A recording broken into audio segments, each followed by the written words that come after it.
सतगुरुदेव की जय। सर्वसंगत से प्रार्थना है, सत्संग प्रारंभ हो रहा है। कृपया सत्संग स्थल पर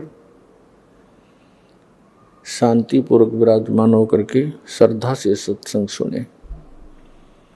परमेश्वर की प्यारी आत्माओं से पुनर्निवेदन है, सत्संग प्रारंभ हो रहा है। कृपया सत्संग स्थल पर शांतिपूर्वक विराजमान होकर के श्रद्धा से सत्संग सुने। सत सही। संत रामपाल जी महाराज एक ऐसे महान संत जिन्होंने अपनी सतभक्ति, तत्व ज्ञान, करुणा और सेवा के बल पर समाज में नई मिसाल कायम की है। संत रामपाल जी महाराज की अगुवाई में उनके सभी सतलोक आश्रमों से समाज कल्याण के अद्भुत कार्यों ने समाज को सुनहरे भविष्य की एक नई उम्मीद दिखाई है। संत रामपाल जी महाराज से नाम दीक्षा लेने के बाद लाखों लोगों की लाइलाज बीमारियां जैसे कैंसर, एड्स आदि ठीक हुई। संत जी के ज्ञान से प्रेरित होकर उनके अनुयायियों ने लाखों यूनिट रक्तदान किया। संत जी ने लाखों बहन बेटियों का दहेज मुक्त विवाह करवाया।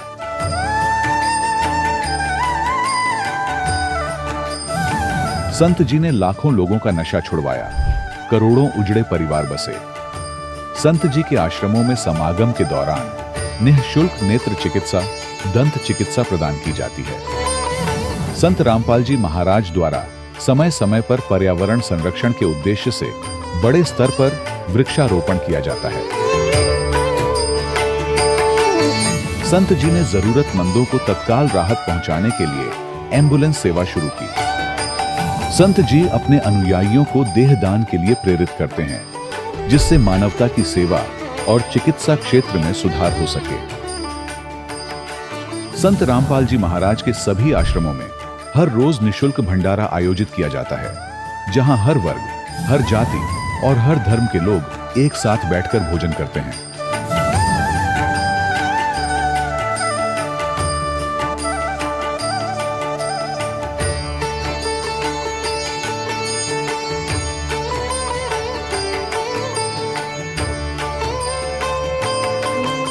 संत रामपाल जी महाराज की अन्नपूर्णा मुहिम ने गरीब और बेसहारा लोगों के जीवन में एक नई ऊर्जा और उम्मीद को जन्म दिया है। घर घर खाद्य सामग्री और जरूरी मदद पहुंचाकर संत रामपाल जी महाराज ने लोगों को दुख और मजबूरी से लड़ने की ताकत प्रदान की है।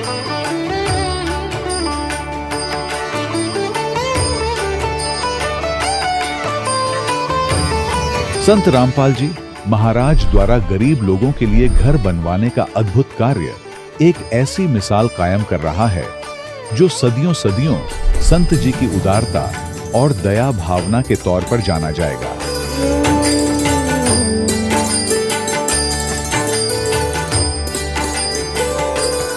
संत रामपाल जी महाराज के आश्रम में हजारों बुजुर्गों को सम्मान और प्यार के साथ जीवन जीने का अवसर मिलता है। उनके खाने, रहने और स्वास्थ्य की पूरी जिम्मेदारी संत रामपाल जी महाराज उठाते हैं। अनाथ बच्चों के लिए संत रामपाल जी महाराज के सभी आश्रम किसी वरदान से कम नहीं। यहाँ उन्हें शिक्षा, संस्कार और भविष्य के लिए बेहतर अवसर प्रदान किए जाते हैं। चाहे बाढ़ हो, भूकंप या महामारी, संत रामपाल जी महाराज और उनके अनुयायी हमेशा ही जरूरतमंदों के लिए सबसे आगे खड़े रहते हैं। कोविड महामारी के दौरान संत रामपाल जी महाराज के आश्रमों से करोड़ों लोगों के लिए भोजन, दवाइयां और जीवन रक्षक सामग्रियां उपलब्ध कराई गई। चाहे गरीब की मदद हो या किसी शोषित और पीड़ित वर्ग के हक और सम्मान की लड़ाई, संत रामपाल जी महाराज ने हमेशा ही उनकी दबी आवाज को सरकारों तक पहुंचाया है और उन्हें उचित न्याय दिलवाने में अहम भूमिका अदा की है। समाज में आध्यात्मिक और सामाजिक मूल्यों के प्रति जागरूकता लाने में संत रामपाल जी महाराज हर कदम पर मानवता के सच्चे सेवक साबित हुए हैं। संत रामपाल जी महाराज का जीवन हमें सिखाता है कि सच्ची सेवा वही है जो निस्वार्थ भाव से की जाए। आइए हम भी इस महान सेवा के कार्य में इस महान संत से जुड़ें और संत रामपाल जी महाराज से नाम दीक्षा लेकर अपने जीवन को धन्य बनाएं।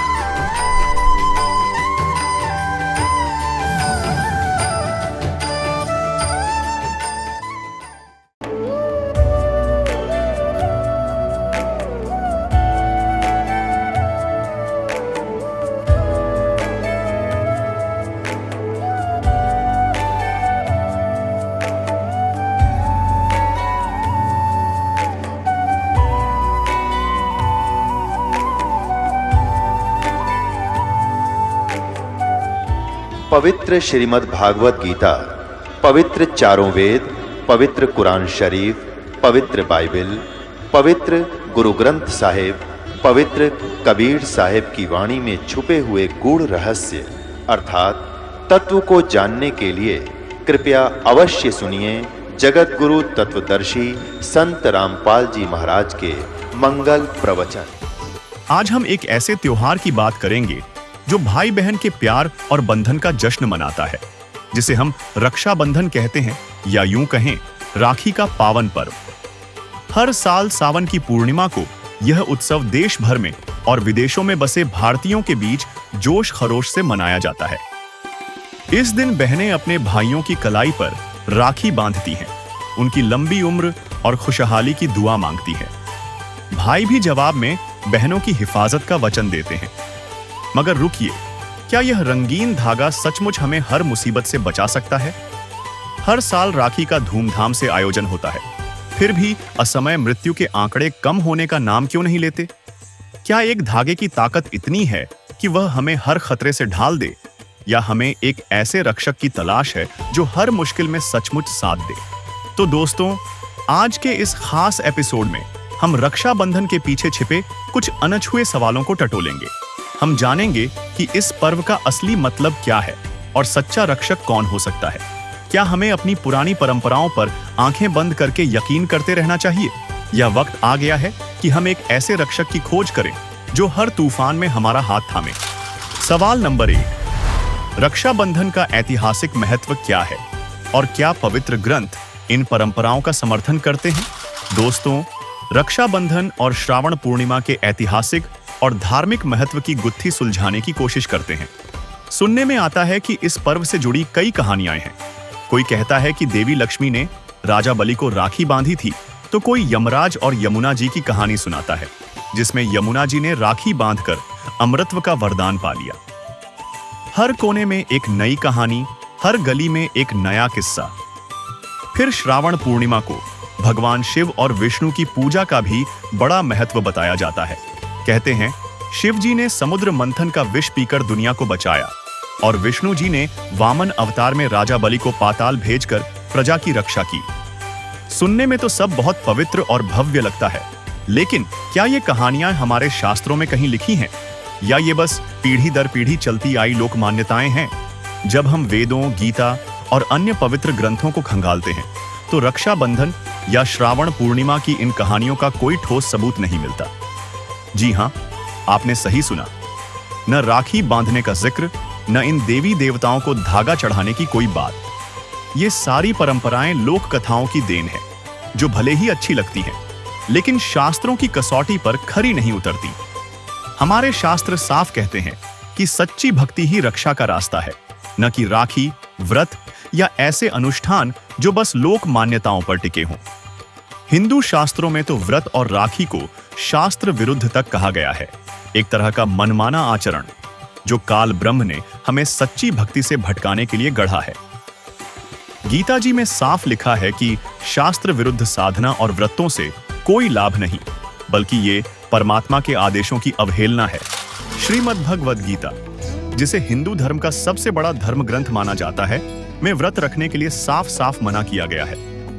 देखिए, तो छठे अध्याय के 16वें श्लोक में फिर ये भी कहा कि अर्जुन, यह योग न तो बहुत खाने वाले का और न बिल्कुल न खाने वाले का।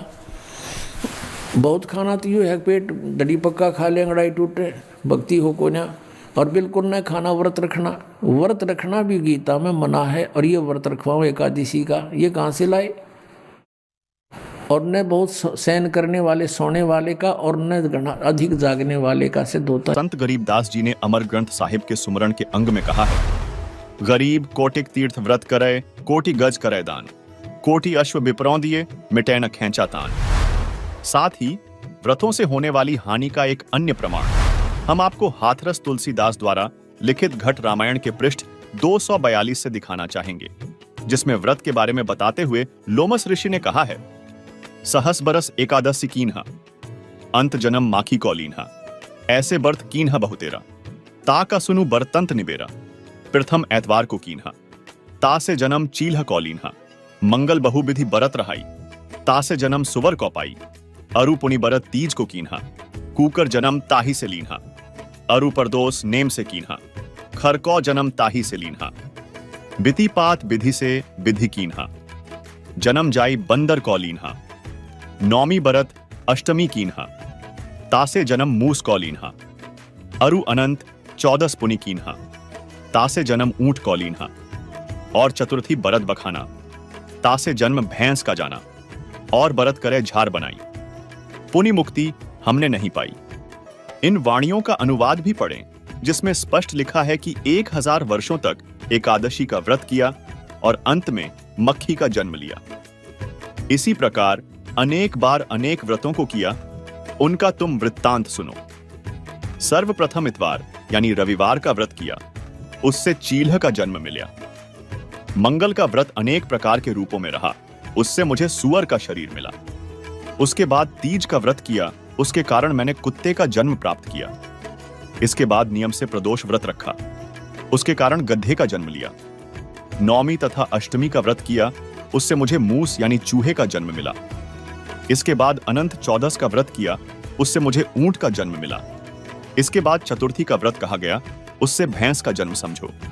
और नाना प्रकार के व्रतों का अनुशीलन पूरी तत्परता से पूछा, फिर भी मुक्ति नहीं प्राप्त की। दर्शकों, इससे यह स्पष्ट होता है कि व्रत करने से कोई भी देवी देवता प्रसन्न नहीं होते, बल्कि यह शास्त्र विरुद्ध साधना होने के कारण व्यर्थ है। जो साधक शास्त्र विधि को त्याग कर मनमाना आचरण करते हैं, उन्हें कोई लाभ नहीं होता। गीता जी अध्याय 16 के श्लोक 23 और 24 में इसका प्रमाण दिखाते हैं। ये है गीता जी अध्याय 16 का श्लोक 23, जिसमें कहा है कि अर्जुन, जो पुरुष शास्त्र विधि को त्याग कर अपनी इच्छा से मनमाना आचरण करता है, वह न तो सिद्धि को प्राप्त होता है, न परम गति को, और न सुख को ही। गीता जी के अध्याय 16 के श्लोक 24 में कहा है कि अर्जुन, इससे तेरे लिए कर्तव्य और अकर्तव्य की व्यवस्था में शास्त्र ही प्रमाण है। इसे जानकर शास्त्र विधि से नियत कर्म ही करने योग्य है, अर्थात जो शास्त्रों में बताया है वैसा ही करना चाहिए। और दोस्तों, हम सब जानते हैं कि राजा के आदेश तोड़ने की सजा क्या होती है। जब बात सर्व सृष्टि के रचनहार की हो, तो क्या हम इन शास्त्र विरुद्ध प्रथाओं को मानकर खुद को दंड का भागी बना रहे हैं? तो सवाल यह है कि क्या हमारी रक्षा के लिए राखी का धागा काफी है, या हमें उस सच्चे रक्षक की तलाश करनी चाहिए जिसका जिक्र हमारे शास्त्रों में है? सवाल नंबर 2, रक्षाबंधन जैसे पर्व का असली मोल भाव क्या बचा है, या ये बस एक चमक धमक वाला दिखावा बनकर रह गया है? दोस्तों, समय बदल रहा है और इसके साथ रक्षाबंधन की वो गहरी भावना भी कहीं धुंधली पड़ती जा रही है। पहले ये पर्व भाई बहन के बीच प्यार, विश्वास और रक्षा के वादे का प्रतीक था, लेकिन आज ये बस एक रस्म बनकर रह गया है। राखी की थाली, चमचमाते गिफ्ट्स और सोशल मीडिया पर फोटो डालने की होड़। बहनें भाइयों की कलाई पर राखी बांधती हैं, भाई सुरक्षा का वचन देते हैं, लेकिन क्या एक धागा सचमुच जिंदगी की सारी मुसीबतों से बचा सकता है? क्या ये रस्में हमें उस सच्ची सुरक्षा की गारंटी देती हैं जो हर पल, हर संकट में हमारे साथ हो? या फिर हम बस औपचारिकताओं के पीछे भाग रहे हैं, बिना ये सोचे कि असली रक्षा का मतलब क्या है? सोचिए, अगर राखी ही रक्षा की गारंटी होती, तो जिन बहनों के भाई नहीं हैं, उनका क्या? और क्या रक्षाबंधन की परंपरा शुरू होने से पहले बहनों की रक्षा नहीं होती थी? अगर कोई बड़ा हादसा हो, कोई आपदा आए या मृत्यु सामने खड़ी हो, तो क्या भाई का वचन या राखी का धागा उसे टाल सकता है? जवाब साफ है, नहीं। जिसका एहसास हमें हर साल रक्षाबंधन पर होने वाली ये घटनाएं कराती हैं। जहां एक तरफ रक्षाबंधन के पर्व की खुशियां प्रदेश में धूमधाम से मनाई जा रही हैं, वहीं एक सड़क हादसे में घायल हुए एक बहन ने अपने भाई को खो दिया। करनाल ब्राह्मण माजरा गांव के पास हादसे में घायल युवक की रक्षाबंधन के दिन मौत हो गई, जिसके बाद मृतक के घर में मातम का माहौल बना हुआ है। रक्षाबंधन का दिन हादसों का गुरुवार साबित हुआ। अलग अलग हुए हादसे में 6 लोगों की मौत हो गई, जबकि 1 दर्जन से ज्यादा लोग घायल हुए हैं। रिपोर्ट देखिए। राखी का त्योहार जहां खुशियां लेकर आए, वहीं अलग अलग सड़क हादसे की वजह से कई परिवारों में गम का माहौल है। केशकाल में 2 अलग अलग सड़क हादसे में 4 लोगों की मौत हो गई, वहीं 3 लोग घायल हुए हैं। नेशनल हाईवे नंबर 30 में सिंगनपुर पेट्रोल पंप के पास ट्रक और इनोवा की टक्कर हो गई। हादसे में एक शख्स की मौत हो गई। वहीं दूसरा हादसा कर्रापारा में हुआ, जहां 2 बाइक की भिड़ंत में 3 लोगों की मौत हो गई और 2 गंभीर। पत्थलगांव के सन्ना में बेकाबू बाइक पुल से 40 फीट नीचे गिर गई। हादसे में दोनों की मौके पर ही मौत हो गई। बलरामपुर में राजपुर के पास स्कॉर्पियो ने बाइक सवारों को टक्कर मार दी। हादसे में घायल तीनों बाइक सवारों की हालत गंभीर बनी हुई है। कोरबा के कोहडिया के पास ऑटो और कार की टक्कर हो गई। हादसे में 5 घायल हुए हैं, जिनमें से 2 की हालत गंभीर बनी हुई है। वहीं बाइक सवार एक युवक पर पेड़ की बड़ी टहनी गिर गई, जिससे दोनों गंभीर रूप से जख्मी हो गए। वो निकले तो थे खुशी खुशी अपने घर त्योहार मनाने, खुशी मनाने, जश्न मनाने, अपनों से मिलने। कई ऐसे थे जो वर्षों से अपने परिवार से नहीं मिले थे, लेकिन इस रक्षाबंधन वो मिलना चाहते थे, दिल की हसरत मिटाना चाहते थे। वहीं घर में उनके अपने इंतजार कर रहे थे, टकटकी लगाए किसी का बेटा कि पापा आएंगे, तोहफा लाएंगे। किसी के पिता, बेटा आएगा तो गले लगा लूंगा। तो किसी की पत्नी जो सालों से अपने पति का इंतजार कर रही थी कि अब इस सावन में मुलाकात होगी, लेकिन किसे पता था कि इस रात की कोई सुबह नहीं। दरअसल बुलंदशहर में प्राइवेट बस और टाटा पिकअप की भिड़ंत हो गई, जिसमें अभी तक एक्सीडेंट में 10 लोगों की मौत की पुष्टि हुई है। तो फिर सवाल उठता है, क्या हमारे शास्त्रों में किसी ऐसे रक्षक का जिक्र नहीं जो हर मुश्किल में, हर हाल में हमारी ढाल बन सके? दोस्तों, ऐसा नहीं है। हमारे पवित्र ग्रंथों में उस सच्चे रक्षक का जिक्र है जो हर परिस्थिति में हमारी हिफाजत कर सकता है। मगर दिक्कत यह है कि हमें अब तक कोई ऐसा सच्चा संत नहीं मिला जो इन ग्रंथों का सही अर्थ समझा सके। सुनिए रक्षाबंधन पर सद्गुरु संत रामपाल जी महाराज का यह अनमोल सत्संग जो आपकी आंखें खोल देगा। फिर जैसे ये त्योहार आते हैं रक्षाबंधन का, अब देख हम कहाँ पहुंच गए। रक्षा कौन करेगा? भगवान करेगा रक्षा। तो रक्षाबंधन हमने भगवान का करना चाहिए ताकि हमारी रक्षा करे। हम जाओ अपने भाई का रक्षा का सूत्र बांधने, हमारी रक्षा करेगा भाई। अब रक्षा उद्देश्य ना रह रहा कि ये देगा भाई, ये उद्देश्य लेकर जाती है बहनें। ये कोई बात हुई? कहाँ ले जा छोड़ा। एक बहन कह रही थी कि आपका ज्ञान प्राप्त होने के बाद यह बात सच्ची लगने लगी मुझे। मैं अपने घर गई हुई थी रक्षाबंधन के दिन, अपने भाई का रक्षा बंधन, रक्षा सूत्र। उद्देश्य तो बच्चों पढ़े लिखे पता लगेगा, हम पढ़ते थे भी ये भाई मेरी रक्षा करिए इसलिए धागा बांधती हूँ। तो मैं इंतज़ार कर रही थी, भाई बाजार गया था और उसकी दुर्घटना होगी। भाई की शव आया भाई का घर पे, टक्कर मार रोए सारा परिवार। वो रक्षाबंधन भी गया, वो त्योहार भी बाढ़ में गया और रोना पीटना बुरा हाल हो गया। अब फिर उसको पता चला, वो कहने लगी जब मेरा भाई अपनी रक्षा नहीं कर सका तो मेरी रक्षा कैसे कर देगा। तो उसने दूसरे भाई से कहा कि भाई, जब ज्ञान हो गया उस बेटी ने कि आजा मेरे साथ, तेरी रक्षा भी होगी मेरी भी होगी। भाई उस भगवान के दरबार में नाम ले ले, उसके रक्षा सूत्र बांधाएंगे हम अपने भगवान के। कहने का भाव ये है, परमात्मा की शरण प्राप्त होने के बाद इस तरह की दुर्घटनाएं भी टला करती हैं यदि हम नियमित रहेंगे तो। दोस्तों, त्योहारों की ये चकाचौंध, ये 1-2 दिन की खुशी, ये सब अस्थाई है। ये ना तो कोई असली लाभ देता है, ना ही सच्ची रक्षा। असल खुशी, असल सुरक्षा तो सिर्फ पूर्ण परमात्मा की सच्ची भक्ति से मिलती है। वही है जो हर तूफान में हमारा हाथ थामता है। लेकिन वो परमात्मा कौन है? उसका राज खुलने वाला है और वो भी इसी वीडियो में, तो बने रहिए। सवाल नंबर 3, श्रावण पूर्णिमा पर रक्षाबंधन के दौरान देवी देवताओं को राखी बांधने या चढ़ाने की परंपरा का महत्व क्या है? क्या देवी देवता वास्तव में हमारी रक्षा कर सकते हैं? दोस्तों, अब बात करते हैं उस परंपरा की जो रक्षाबंधन को और भी रंगीन बनाती है। वह है देवी देवताओं को राखी चढ़ाने की रस्म। कई जगहों पर लोग मानते हैं कि श्रावण पूर्णिमा के दिन भगवान को राखी बांधने या चढ़ाने से देवी देवता खुश हो जाते हैं और बस आपकी सारी मनोकामनाएं पूरी। सुनने में तो बड़ा अच्छा लगता है, लेकिन क्या सचमुच हमारे देवी देवता राखी के इस धागे से इतने प्रसन्न हो जाते हैं कि वो हमारी हर पुकार सुन लेंगे? क्या वो सचमुच हर मुसीबत में हमारी ढाल बन सकते हैं? चलिए इसकी तह तक जाते हैं। हमारे पवित्र शास्त्रों में साफ लिखा है कि देवी देवता बस हमारे कर्मों का फल दे सकते हैं, न उससे ज्यादा न कम। जी हाँ, गीता जी और पुराणों में ये बात पक्की है कि देवतागण हमारे कर्मों के हिसाब से ही फल देते हैं, न कि राखी चढ़ाने से कोई जादुई चमत्कार होता है। देखिए सचित्र मोटा टाइप। श्रीमद् देवी भागवत के 3 स्कंद अध्याय 4 से 5 को, जिसमें श्री विष्णु जी देवी दुर्गा की स्तुति करते हुए कहते हैं, तुम शुद्ध स्वरूपा हो, यह सारा संसार तुम्ही से उद्भासित हो रहा है। मैं विष्णु, ब्रह्मा और शंकर हम सभी तुम्हारी कृपा से ही विद्यमान हैं।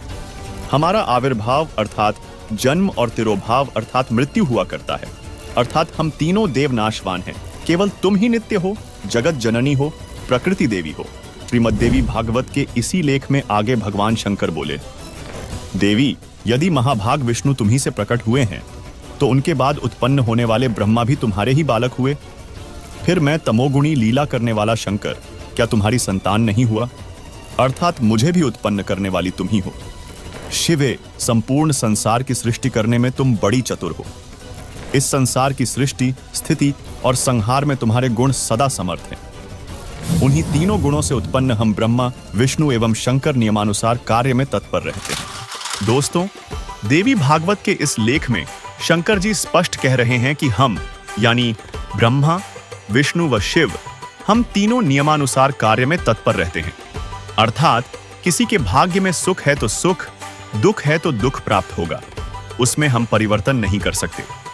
साथ ही पवित्र गीता जी तो देवताओं की भक्ति करने के लिए भी मना करती है, जिसे जानने से पहले आपको यह जानना बेहद जरूरी है कि 3 गुण क्या हैं।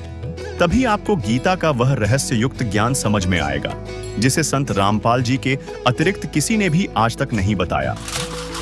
ये 3 गुण कौन है? रजगुण ब्रह्मा, सतगुण विष्णु, तमगुण शिव जी। ये देखिएगा मार्कंडेय पुराण। गीता प्रेस गोरखपुर से प्रकाशित संक्षिप्त मार्कंडेय पुराण के अध्याय 25 में लिखा है कि रजोगुण प्रधान ब्रह्मा, तमोगुण प्रधान रुद्र यानी शिव और सत्व प्रधान यानी सतोगुण प्रधान विश्वपालक विष्णु हैं।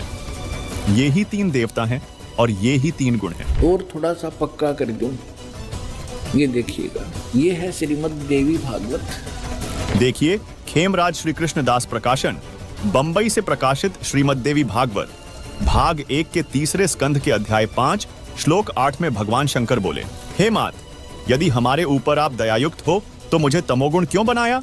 कमल से उत्पन्न ब्रह्मा को रजोगुण किस लिए बनाया तथा विष्णु को सतगुण क्यों बनाया? दर्शकों, नीचे संस्कृत को भी देखें, जिसमें स्पष्ट लिखा है, यदि दयार्द्रमणा न सदामपि के कथमहं विहितः च तमोगुणः कमलजश्च रजोगुण संभव सुविहितः किमु सत्वगुणो हरे। इति सिद्धम रजगुण ब्रह्मा, सतगुण विष्णु, तमगुण शिव जी। दर्शकों, मार्कंडेय पुराण और श्रीमद् देवी भागवत के इस उल्लेख से यह स्पष्ट होता है कि 3 गुण यानी रजगुण ब्रह्मा जी, सतगुण विष्णु जी और तमगुण शिव जी हैं। दोस्तों, अभी आपने अपने पुराणों में देखा कि रजगुण ब्रह्मा, सतगुण विष्णु और तमगुण शिव हैं। अब जानते हैं तीनों गुणों की पूजा करने वाले साधकों को गीता ज्ञानदाता ने क्या कहा है। अब ये दास आपको पवित्र श्रीमद् भगवत गीता के अंदर दिखाएगा। गुण तीनों की भक्ति में ये भूल पड़ो संसारे, कह कबीर निज नाम बिना कैसे उतरो पार। 3 देव की जो करते भक्ति, उनकी कदे ना होवे मुक्ति। तभी तो हमारे सारे पूर्वज भूत बनवा दिए नज्ञानिया ने, और फिर हमारे से श्राद्ध कटवाओ, तुम्हारे पिताजी स्वर्ग में भूखे हैं। अरे नकलियो, स्वर्ग में जब कुछ है नहीं, वो स्वर्ग कहाँ हो गया जिसमें भूखे मरे हमारे पूर्वज? बोला स्वर्ग बेच दिए, गति कर दी उनकी, सारे क्रियाक्रम करे पाछे, और फिर न कहो भूखे हैं उनको ये दान करो। किसा मूर्ख बना रखा था इन्हें। अब ये देखिएगा, श्रीमद् भगवत गीता अध्याय नंबर 7 का जयदयाल गोविंद का इसके अनुवादक हैं, गीता प्रेस गोरखपुर से ये छपी है। ये देखिएगा, अध्याय नंबर 7 के 1, 2, 3 में गीता ज्ञानदाता कहता है कि अर्जुन, अब ऐसा ज्ञान बताने जा रहा हूँ जिसको जानने के बाद कुछ भी जानना शेष नहीं रहेगा। देखना, अथ सप्तमोध्याय 7वां अध्याय प्रारंभ। श्री भगवान उवाच, इसमें कितने भी श्री कृष्ण उवाच नहीं है, भगवान उवाच। ये आप देख रहे हो सामने। अरिय के कृष्ण जी ने बोली, हे पार्थ, अनन्य प्रेम से मुझ में आसक्त चित्त मेरे प्राण होकर तथा अनन्य भाव से मेरे प्राण होकर योग में लगा हुआ जिस प्रकार से संपूर्ण विभूति बल ऐश्वर्य आदि गुणों से संपन्न सबके आत्म रूप मुझको संशय रहित जानेगा, उसको सुन कहते तू मुझे अच्छी तरह समझ जाएगा, वो ज्ञान बताता हूँ। साथ में देगा दूसरा श्लोक, मैं तेरे लिए इस विज्ञान से तत्व ज्ञान को संपूर्णता कहूँगा, जिसको जानकर संसार में फिर कुछ भी जानने योग्य शेष नहीं रह जाता। अध्याय नंबर 7 के और श्लोक नंबर 12 पे, क्योंकि ताज़ा ताज़ा सिद्ध हुआ है कि रजगुण ब्रह्मा है, सतगुण विष्णु, तमगुण शिव जी, ये याद रखना। अब ये गीता ज्ञान दाता ब्रह्म है, काल है, और ये कह रहा है कि और भी जो सतगुण से उत्पन्न होने वाले भाव हैं, सतोगुण यानी विष्णु से सतिथि, और जो रजगुण से तथा तमगुण से, रजगुण ब्रह्मा जी से उत्पत्ति, तमोगुण से संहार शंकर जी से, तमगुण शंकर से संहार होने वाले भाव हैं, उन सब को मुझसे ही होने वाले हैं ऐसा जान, परंतु वास्तव में उनमें मैं और वे मुझ में नहीं है। अब पुण्यात्माओं, इस काल भगवान को 1 लाख मानव शरीरधारी प्राणियों के शरीर से निकले गंध को खाने का श्राप लगा हुआ है, जिस कारण से इसने अपने तीनों पुत्रों को ये यहाँ की व्यवस्था दे रखी है कि ब्रह्मा जी रजोगुण है, जिसके प्रभाव से हम संतानों उत्पत्ति करते हैं सभी प्राणी विवश होकर के, जीव के बस की नहीं। और सतोगुण श्री विष्णु जी के सतोगुण के प्रभाव से हम एक दूसरे में जकड़े हुए हैं, हमारे अंदर इतनी ममता भर रखी है, हमारे बस का नहीं से दूर हो सके। और तीसरा जो संहार करता है शंकर भगवान, ये भी काल का पुत्र है। तो इन तीनों से ये कहता है कि जो रजगुण से होता है वो ब्रह्मा जी से उत्पत्ति और विष्णु जी से स्थिति और शिव जी से संहार जो कुछ भी हो रहा है, इसका निमित्त कारण तो मैं ही हूँ, पर मैं इनके सामने नहीं आता, इनसे अलग रहता हूँ। अब आगे चलते हैं, देखिएगा अध्याय नंबर 7 और श्लोक नंबर आपने 12 पढ़ लिया। और भी जो सतोगुण से उत्पन्न होने वाले भाव हैं, यानी सतिथि, और रजोगुण जो ब्रह्मा से सृष्टि उत्पत्ति और तमोगुण शंकर से जो संहार होता है, उन सब को मुझसे ही होने वाले हैं ऐसा ही जान, परंतु वास्तव में इनमें मैं और वे मुझ में नहीं है, इनसे बाहर है ये। अब 13वें में कहा है कि गुणों के कार्य रूप सात्विक, राजस और तामस, इन तीनों प्रकार के भाव से, यानी इन्हीं के ऊपर आसक्त ये सारा संसार प्राणी समुदाय मोहित हो रहा है, इन तक सीमित है, ब्रह्मा विष्णु महेश तक। इन तीनों गुणों से, रजगुण ब्रह्मा, सतगुण विष्णु, तमगुण शिव जी से परे मुझ अविनाशी को नहीं जानता। ये कहते हैं इनसे ऊपर हूँ मैं, अलग हूँ। अब आगे देखो, अब 14वें में कमाल कर दिया, श्लोक नंबर 14 7वें अध्याय का, क्योंकि यह अलौकिक अर्थात अति अद्भुत त्रिगुणमयी मेरी माया, रजगुण ब्रह्मा, सतगुण विष्णु, तमगुण शिव जी के द्वारा फैलाया गया ये जाल, ये बड़ी दुस्तर है, बड़ा खतरनाक है। जो पुरुष केवल मुझको निरंतर भजते हैं, वे इस माया को ब्रह्मा विष्णु महेश से ऊपर उठ जाते हैं, उल्लंघन कर जाते हैं। यानी जो ब्रह्म से लाभ होता है वो ब्रह्मा विष्णु महेश के लाभ से अधिक स्वर्ग प्राप्ति होती है। अब यहाँ कहते हैं 15वें श्लोक में कमाल कर दिया, 7वें अध्याय के गीता जी में, माया के द्वारा जिनका ज्ञान हरा जा चुका है, रजगुण ब्रह्मा, सतगुण विष्णु और तमगुण शिव जी रूपी इस त्रिगुणमयी माया द्वारा जिनका ज्ञान हरा जा चुका है, जो केवल इन्हीं की भक्ति तक सीमित है, इनसे आगे किसी की सुनना नहीं चाहते। आसुर स्वभाव, राक्षस स्वभाव को धारण किए मनुष्यों में नीच और दूषित कर्म करने वाले मूढ़ लोग, मूर्ख, माम न प्रपदन्ते, मुझको नहीं भजते, यानी जो ब्रह्मा विष्णु महेश तक की भक्ति में लगे रहते हैं, उनके बारे में क्या बताया है कि असुर स्वभाव को धारण किए हुए मनुष्यों में नीच और तरह के जो वही हो, और दूषित कर्म करने वाले मूर्ख लोग, पुण्यात्माओं, परमात्मा ने 600 वर्ष पहले कहा था, 3 देव की जो करते भक्ति उनकी कदे ना होवे मुक्ति। और गीता जी ने इनको क्या संज्ञा दे दी आपके समक्ष है। दर्शकों, गीता अध्याय 7 श्लोक 12 से 15 में तीनों गुणों के उपासकों को राक्षस स्वभाव के मनुष्यों में नीच दूषित कर्म करने वाले मूर्ख क्यों कहा गया है। सुनिए रजोगुण ब्रह्मा जी के उपासक हिरण्यकशिपु के विषय में। रजोगुण का उपासक था ब्रह्मा जी का कौन? हिरण्यकशिपु। भगत बनकर श्रद्धा से खूब तपस्या करी, वर मांग लिए, सुबह मरू ना, शाम मरू, रात मरू ना, दिन मरू, फलान मरू ना, धकड़ मरू। कह दिया तथास्तु। फिर उसने सोची हल्दी की गांठ मिल गई, तू पंसारी हो गया, भगवान बन गया। सब ने नो कहा मेरा नाम लो, विष्णु का नाम मत ले लियो, अपना नाम जपावर हिरण्यकशिपु करो। अरे मूर्ख। अब भगवान ने उसके घर में भेज दिया खम्ब प्रहलाद, और वो नो कहा नहीं पिताजी, हिरण्यकशिपु भी कोई मंत्र होता है, भगवान के नाम से लाभ होगा। पिता पुत्र का झगड़ा हो गया इससे बात पे, और ऐसे जुल्म किए उस पुण्यात्मा के साथ, उस राक्षस स्वभाव को धारण किए हुए मनुष्यों में नीच दूषित कर्म करने वाले मूर्ख हिरण्यकशिपु ने, ब्रह्मा रजगुण के उपासक ने। अब यहाँ कहते हैं, अब क्या बताते हैं, सूक्ष्म वेद में कहा परमात्मा ने कि हिरण्यकुश छाती तोड़वाई और ब्राह्मण बाणा और कर्म कसाई। वो तो ब्राह्मण भगत को आवे हैं, भगत का तो बाणा उसका है, और कर्म इसे कसाई कैसे अपने मासूम बच्चे को मारने के लिए ना जाने कितने ओछे हथकंडे अपनाए। हिरण्यकशिपु छाती तोड़वाई और ब्राह्मण बाणा कर्म कसाई, रजोगुण का उपासक था, राक्षस कहलाया हिरण्यकशिपु। अब सुनिए तमोगुण शिव जी के साधक भस्मासुर के बारे में। एक भस्मागिरी नाम का साधक था, तपस्वी था, तमोगुण श्री शिव का उपासक। और शिव जी के गेट के सामने, मेन गेट के सामने ऊपर को पैर करके नीचे न सिर करके तपस्या करने लग गया। 12 वर्ष तक सिरासन पर रहा। एक दिन पार्वती जी ने कहा कि भगवान आप तो महादेव हो, देवताओं के देव हो, आप तो जो चाहो सो कर सकते हो, आपके भगत को दे दो जो मांगता है। अब भगवान शंकर ने कहा, शिव जी ने कहा तमोगुण ने कि मांग भाई भस्मागिरी, क्या मांगता है साधु। भस्मागिरी ने कहा जी वचनबद्ध हो जाओ तब मांगो।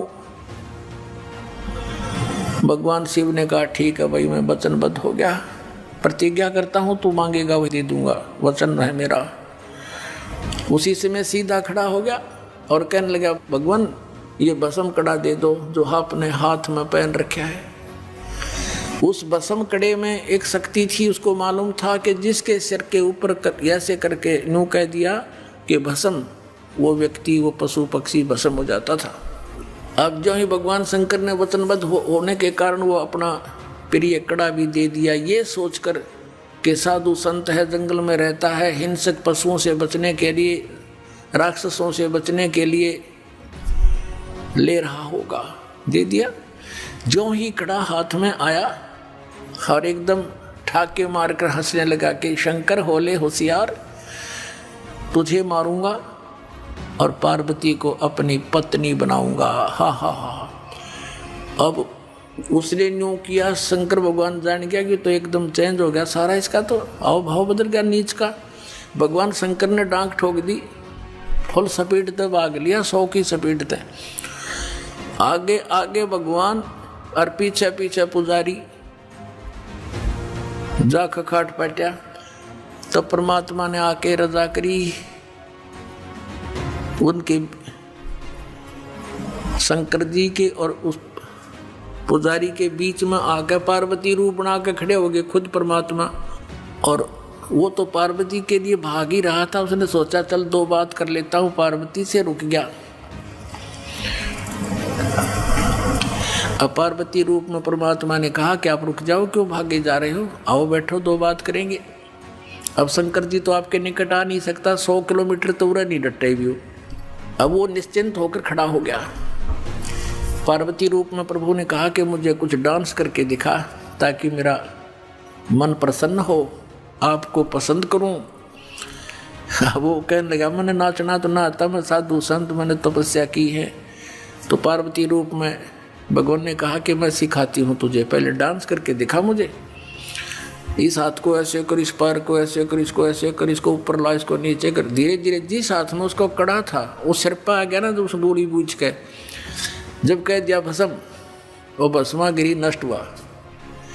अब उस कड़े को लेकर विष्णु रूप धारण करके परमात्मा शंकर भगवान के से काफी आगे खड़े हो गए और कहा, कहाँ दौड़ रहे हो? बोले, नाथ कहाँ चले?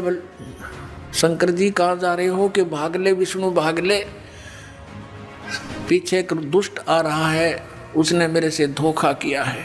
तब विष्णु रूप में प्रभु ने कहा कि देख, ये तेरा कड़ा मैं ले आया, उससे भाग, डरे मत, वो मैंने नाश मार दिया है। कि नहीं नहीं, ये कोई और होगा, कि वही है, चिंता ना कर। दौड़ता दौड़ता पूछ रहा, कैसे क्या कर दिया? कि मैंने उसको ऐसे ऐसे पार्वती रूप बनाया, उसके सामने खड़ा हो गया, उसको गंड नाच नचा के और उसको ऐसे किया, जब वो मार दिया।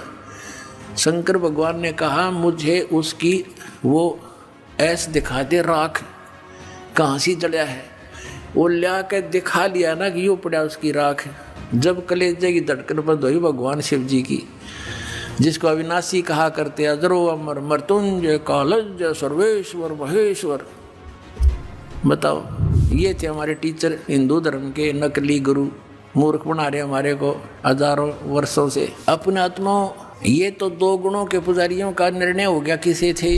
राक्षस स्वभाव को धारण किए मनुष्यों में नीच दूषित कर्म करने वाले मूर्ख। अब भस्मागिरी जैसा नीच कर्म कौन करेगा? भगवान की पत्नी पे, और नीत खराब कर दिया अपनी माँ पे। तो इसे दुष्ट गीता जी में कहा है, राक्षस स्वभाव को धारण किए। भस्मा असुर कहलाया, भस्मा राक्षस कहलाया भस्मागिरी से। अब सतोगुण श्री विष्णु जी के पुजारी वैष्णो धर्म, वैष्णो साधु होते हैं। एक समय हर की पैड़ी हरिद्वार के अंदर एक कुंभ के पर्व की, कुंभ के मेले की, त्योहार की पर भी लगी। हर की पैड़ियों पर वो पर भी लगनी थी, वहाँ स्नान करना था। तो सभी ये षटदल बोला है न, 6 प्रकार के, गिरी, पुरी, नागा, सन्यासी, वैष्णो, नाथ, ये षटदल कहलाते हैं। दल माने संख्या, अलग अलग ग्रुप, दल माने पूरा समूह। तो ये सब षटदल अपने अपने स्थान पर, अपने अपने डेरों में, अपने अपने ग्रुप में, गिरियों में गिरी, पुरियों में पुरी, सन्यासियों में सन्यासी, नागाओं में नागा, वैष्णों में वैष्णो साधु जा करके अपने ग्रुप में वहाँ हरिद्वार में इकट्ठे हो गए। ये ऐसा ही करते हैं। और जब स्नान करने का समय आता है, उस समय ये सभी चल पड़ते हैं अपने मुखिया के पीछे पीछे। अपने अपने अलग अलग गिरियों का मुखिया अलग होता है, पुरियों का अलग, सन्यासियों का अलग, वैष्णों का अलग, नागाओं का अलग। ये नागा और गिरी, पुरी, सन्यासी और ये नाथ, ये सारे तमोगुण शिव के उपासक, सतोगुण विष्णु के उपासक, वैष्णो साधु। पहले नागा पहुंच गया पूरा ग्रुप, कोई हजारों की संख्या में, 50-60 हजार। और हर की पैड़ी पर नहाने के लिए पोजीशन पकड़ के पहले स्नान करने लगे। पीछे से आगे वैष्णो का समूह पूरा। वैष्णो ने आकर कहा कि हे सतोगुण वैष्णो, विष्णु के उपासकों ने कहा कि हे नागाओ, तुम पहले स्नान मत करना, प्रथम हम स्नान करेंगे, हम सर्वश्रेष्ठ हैं। नागा कहने लगे, नहीं, हम सर्वश्रेष्ठ हैं, हम प्रथम स्नान करेंगे, हम त्यागी और बैरागी हैं, हम नी इच्छा रहते हैं, हम वस्त्र तक भी ग्रहण नहीं करते, और हम सर्वश्रेष्ठ हैं, हम प्रथम स्नान करेंगे।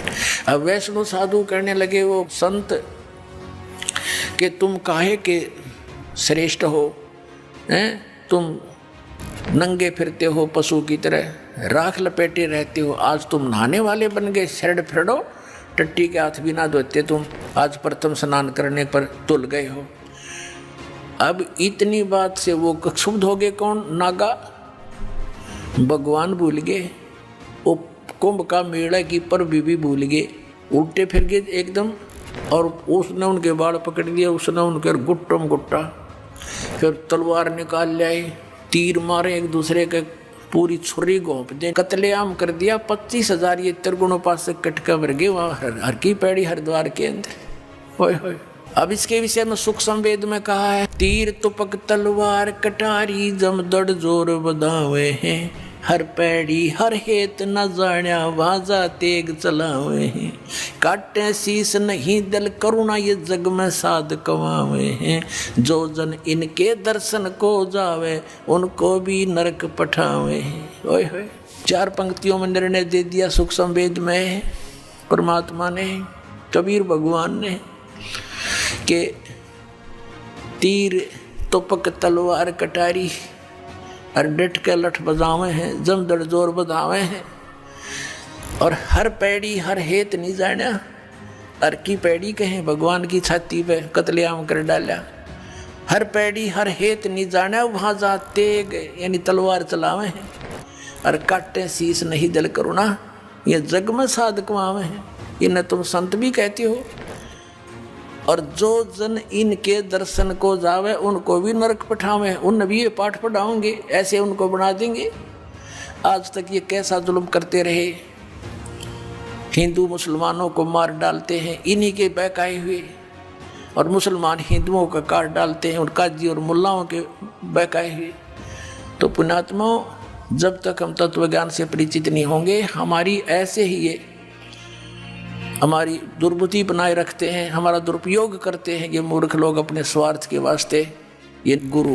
अब हर पैड़ी हर हेत नहीं जाना वाजा तेग चलावे हैं, और काटे शीस नहीं दिल करुणा, दया नहीं इनके अंदर। अरे न साधु कहो तुम, ये जग में साध कमावे हैं। दर्शकों, अभी आपने तीनों गुणों रजगुण ब्रह्मा, सतगुण विष्णु और तमगुण शिव जी के उपासकों के विषय में जाना। यही वजह है कि इन तीनों गुणों के उपासकों को गीता अध्याय 7 श्लोक 12-15 में राक्षस स्वभाव के मनुष्यों में नीच दूषित कर्म करने वाले मूर्ख कहा गया है। यानी तीनों गुणों अर्थात रजगुण ब्रह्मा, सतगुण विष्णु और तमगुण शिव जी की साधना व्यर्थ है।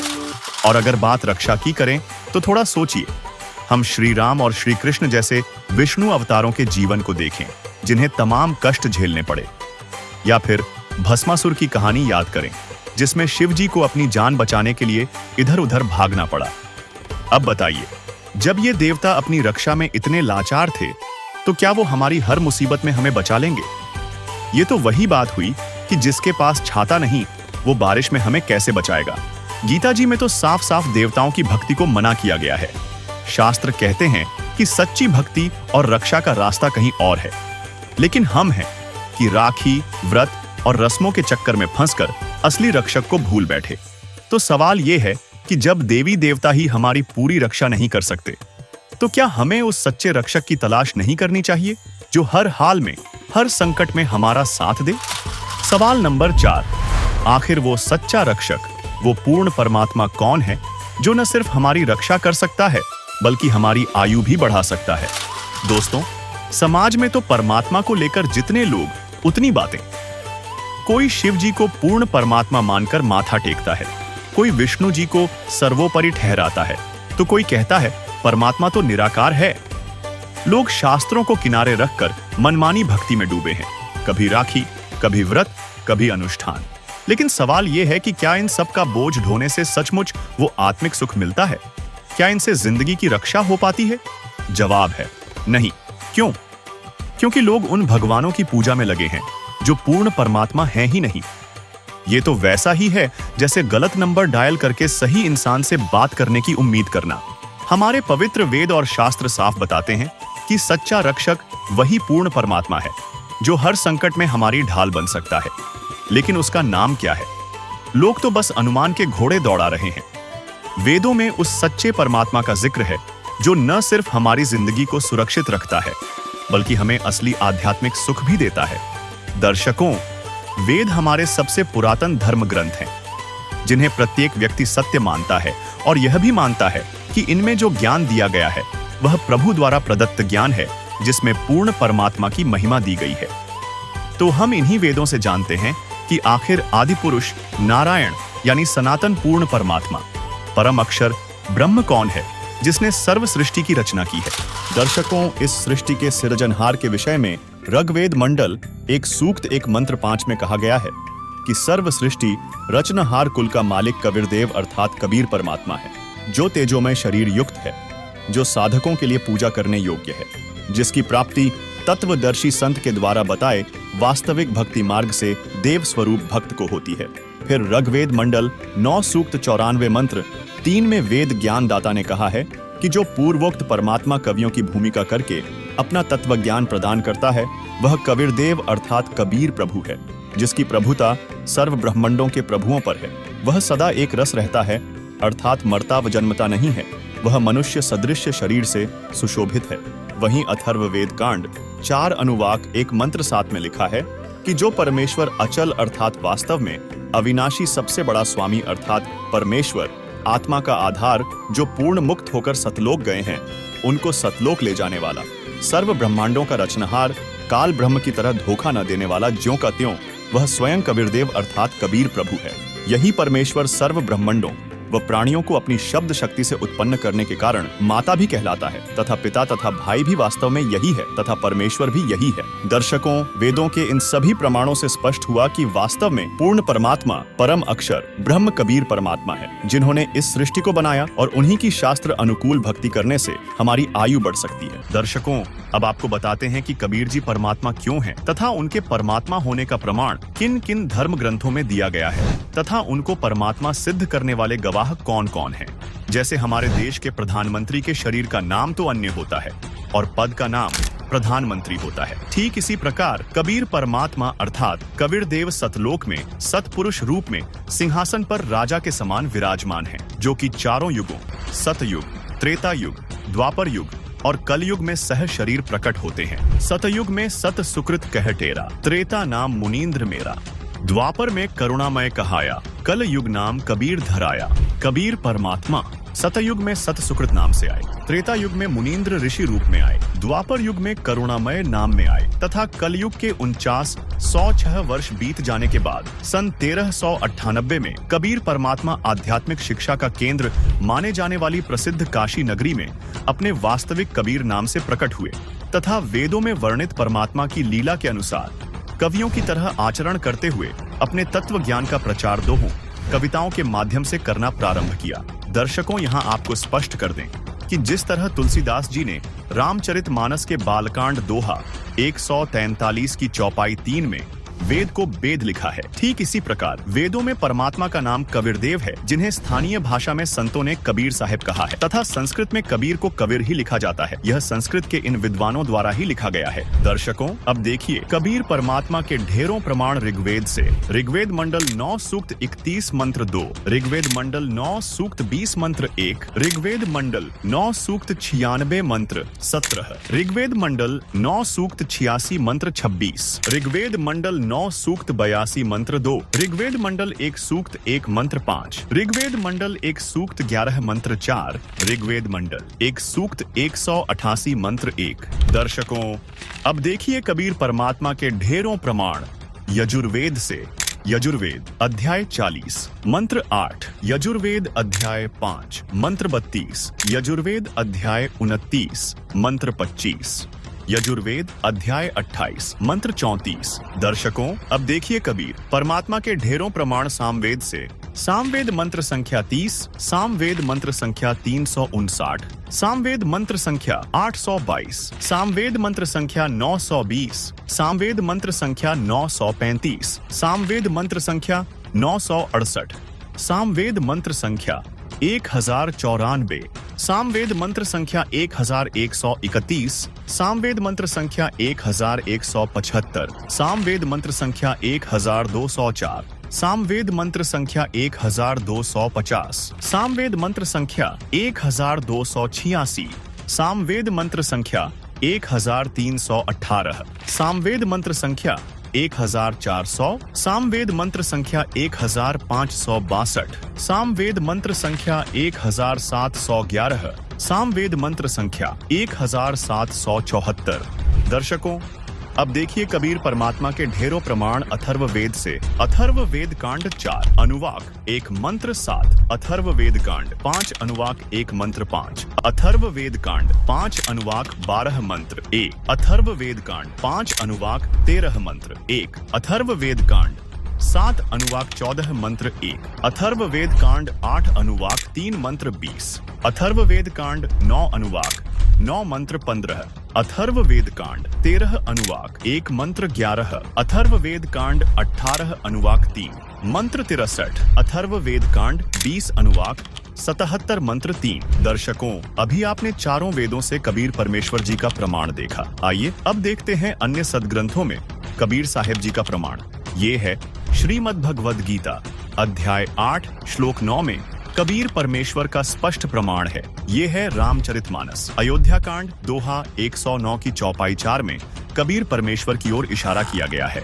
दर्शकों, ये थे सनातन धर्म के प्रमाणित पवित्र सदग्रंथों से कबीर परमेश्वर जी का प्रमाण। अब देखते हैं मुस्लिम धर्म की पाक पुस्तकों में कबीर परमेश्वर यानी कि अल्लाह कबीर के प्रमाण। दर्शकों, कबीर परमात्मा को अरबी भाषा में कबीरन, कबीरा, कबीरू, खबीरा, खबीरन आदि कहकर संबोधित किया गया है। आइए अब देखते हैं कुरान शरीफ से ढेर सारे प्रमाण। ये है कुरान शरीफ। कुरान शरीफ के सूरत फुरकान 25 आयत 52, 58, 59 में अल्लाह कबीर का प्रमाण है। इसके साथ ही सूरत बकरा 2 आयत 234, 271, सूरत इमरान 3 आयत 153, 180, सूरत निसा 4 आयत 34, 35, 128, 135, सूरत अनाम 6 आयत 18, 73, 103, सूरत हूद 11 आयत 1, 3, 111, सूरत इसरा 17 आयत 30, 31, 96, सूरत हज 22 आयत 62, सूरत लुकमान 31 आयत 16, 29, 30, 34,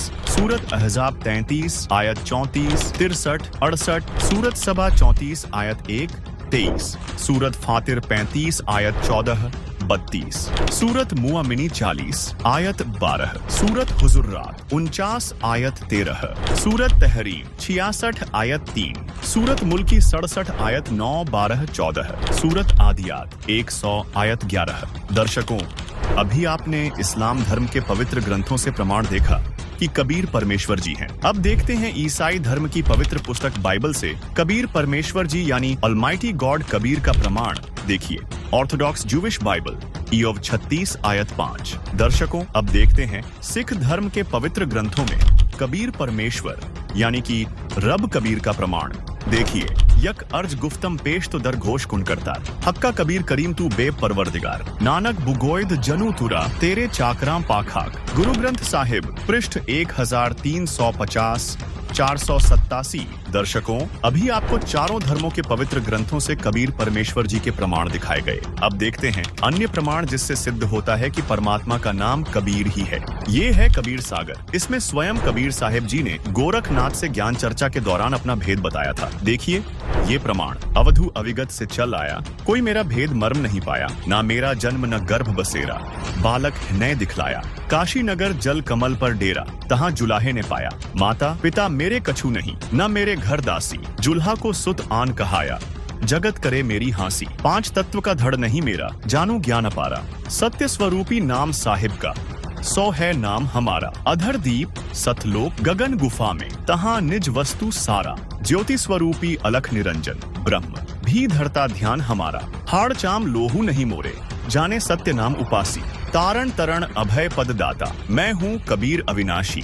दर्शकों, कबीर साहब ने कहा है, नाम संस्कृत में युक्तिनी, कलियुग मिश्रित करी दीनी, अरबी संस्कृत मिश्रित कबीरा, हिंदू मुसलमान गुरु पीरा। अर्थात कबीर साहब ने स्वयं कबीर सागर बोध सागर खंड अध्याय जीव धर्म बोध के पृष्ठ 2047 में स्पष्ट किया है कि कबीर शब्द अरबी और संस्कृत भाषा के मिश्रण से बना है।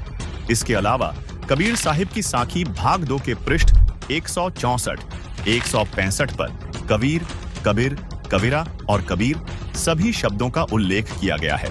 दर्शकों, इन सभी प्रमाणों से प्रमाणित होता है कि अल्लाह रब गॉड भगवान का नाम कबीर है। दर्शकों, अब आपको कबीर परमात्मा के गवाहों से अवगत करवाते हैं जिन्होंने छाती ठोककर अपने अपने कालखंड में गवाही दी है कि परमात्मा कबीर ही है। आइए देखते हैं। सबसे पहले बात करते हैं हजरत मूसा लगभग 1393 1273 ईसा पूर्व प्राचीन मिस्र हजरत मूसा जी की। यहूदी धर्म के प्रवर्तक माने जाने वाले हजरत मूसा जी को उनका अल्लाह उससे अधिक इल्मी अल खिज्र के पास जाकर इल्म ज्ञान प्राप्त करने के लिए कहता है, जिसका जिक्र कुरान शरीफ सुरा काफ 18 आयत 60 से 82 में है और वह अल खिज्र जो हजरत मूसा को मजमा ए बहरेन में मिला था वह कोई और नहीं बल्कि स्वयं कबीर जी थे जो अलग अलग रूप बनाकर अच्छी आत्माओं को मिलते रहते हैं। इसी तरह कबीर परमात्मा हजरत मोहम्मद जी को मक्का सऊदी अरब में मिले, लेकिन मोहम्मद जी ने कबीर परमात्मा के ज्ञान को स्वीकार नहीं किया। इस विषय में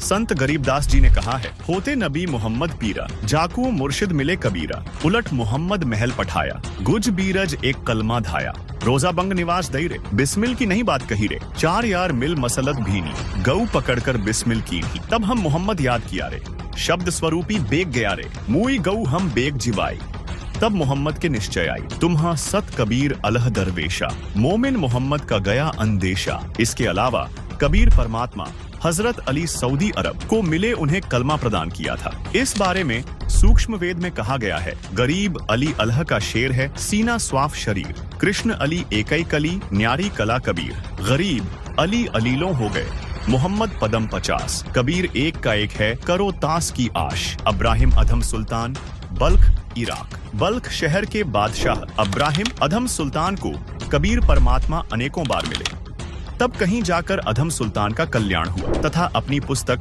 मसनवी में सूफी संत रूमी ने इब्राहिम अधम सुल्तान के जीवन का भी वर्णन करते हुए कबीर परमात्मा अर्थात अल खिज्र के मिलने का जिक्र किया है। वही संत गरीबदास जी ने कहा है, हम सुल्तानी नानक तारे, दादू को उपदेश दिया, जात जुलाहा भेद नहीं पाया, काशी माहे कबीर हुआ। दर्शकों, यहाँ सुल्तानी शब्द बलख बुखारे के राजा इब्राहिम अधम सुल्तान के लिए संबोधित किया गया है। मंसूर अली व उसकी बहन शिमली को भी कबीर परमात्मा शम्स तबरेज के रूप में मिले थे, जिसका वर्णन कबीर मंशूर नामक पुस्तक में मिलता है। शेख फरीद मुल्तान पश्चिमी पाकिस्तान को मिले।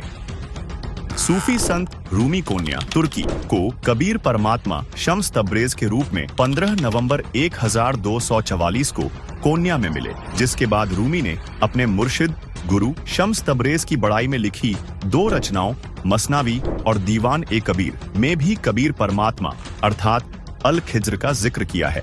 संत नामदेव पुंडरपुर महाराष्ट्र को कबीर परमात्मा एक संत रूप में पुंडरपुर में मिले, उनके साथ अनेक चमत्कार किए। स्वामी रामानंद जी काशी उत्तर प्रदेश को सभी कबीर जी का गुरु मानते हैं, जबकि वास्तविकता यह है कि गुरु परंपरा बनाए रखने के लिए कबीर जी ने गुरु शिष्य की लीला की थी। वास्तव में तो स्वामी रामानंद जी स्वयं कबीर जी को अपना गुरु मानते थे।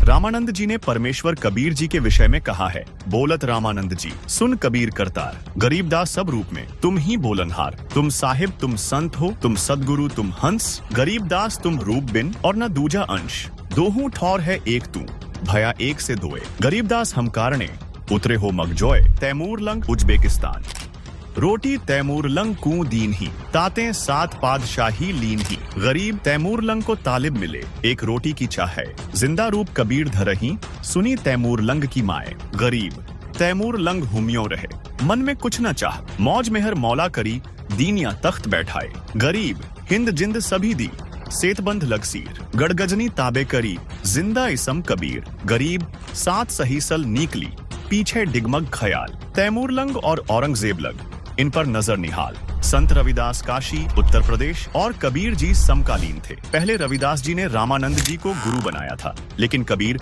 परमात्मा की समर्थता से परिचित होकर उन्होंने कबीर जी को अपना गुरु स्वीकार किया था।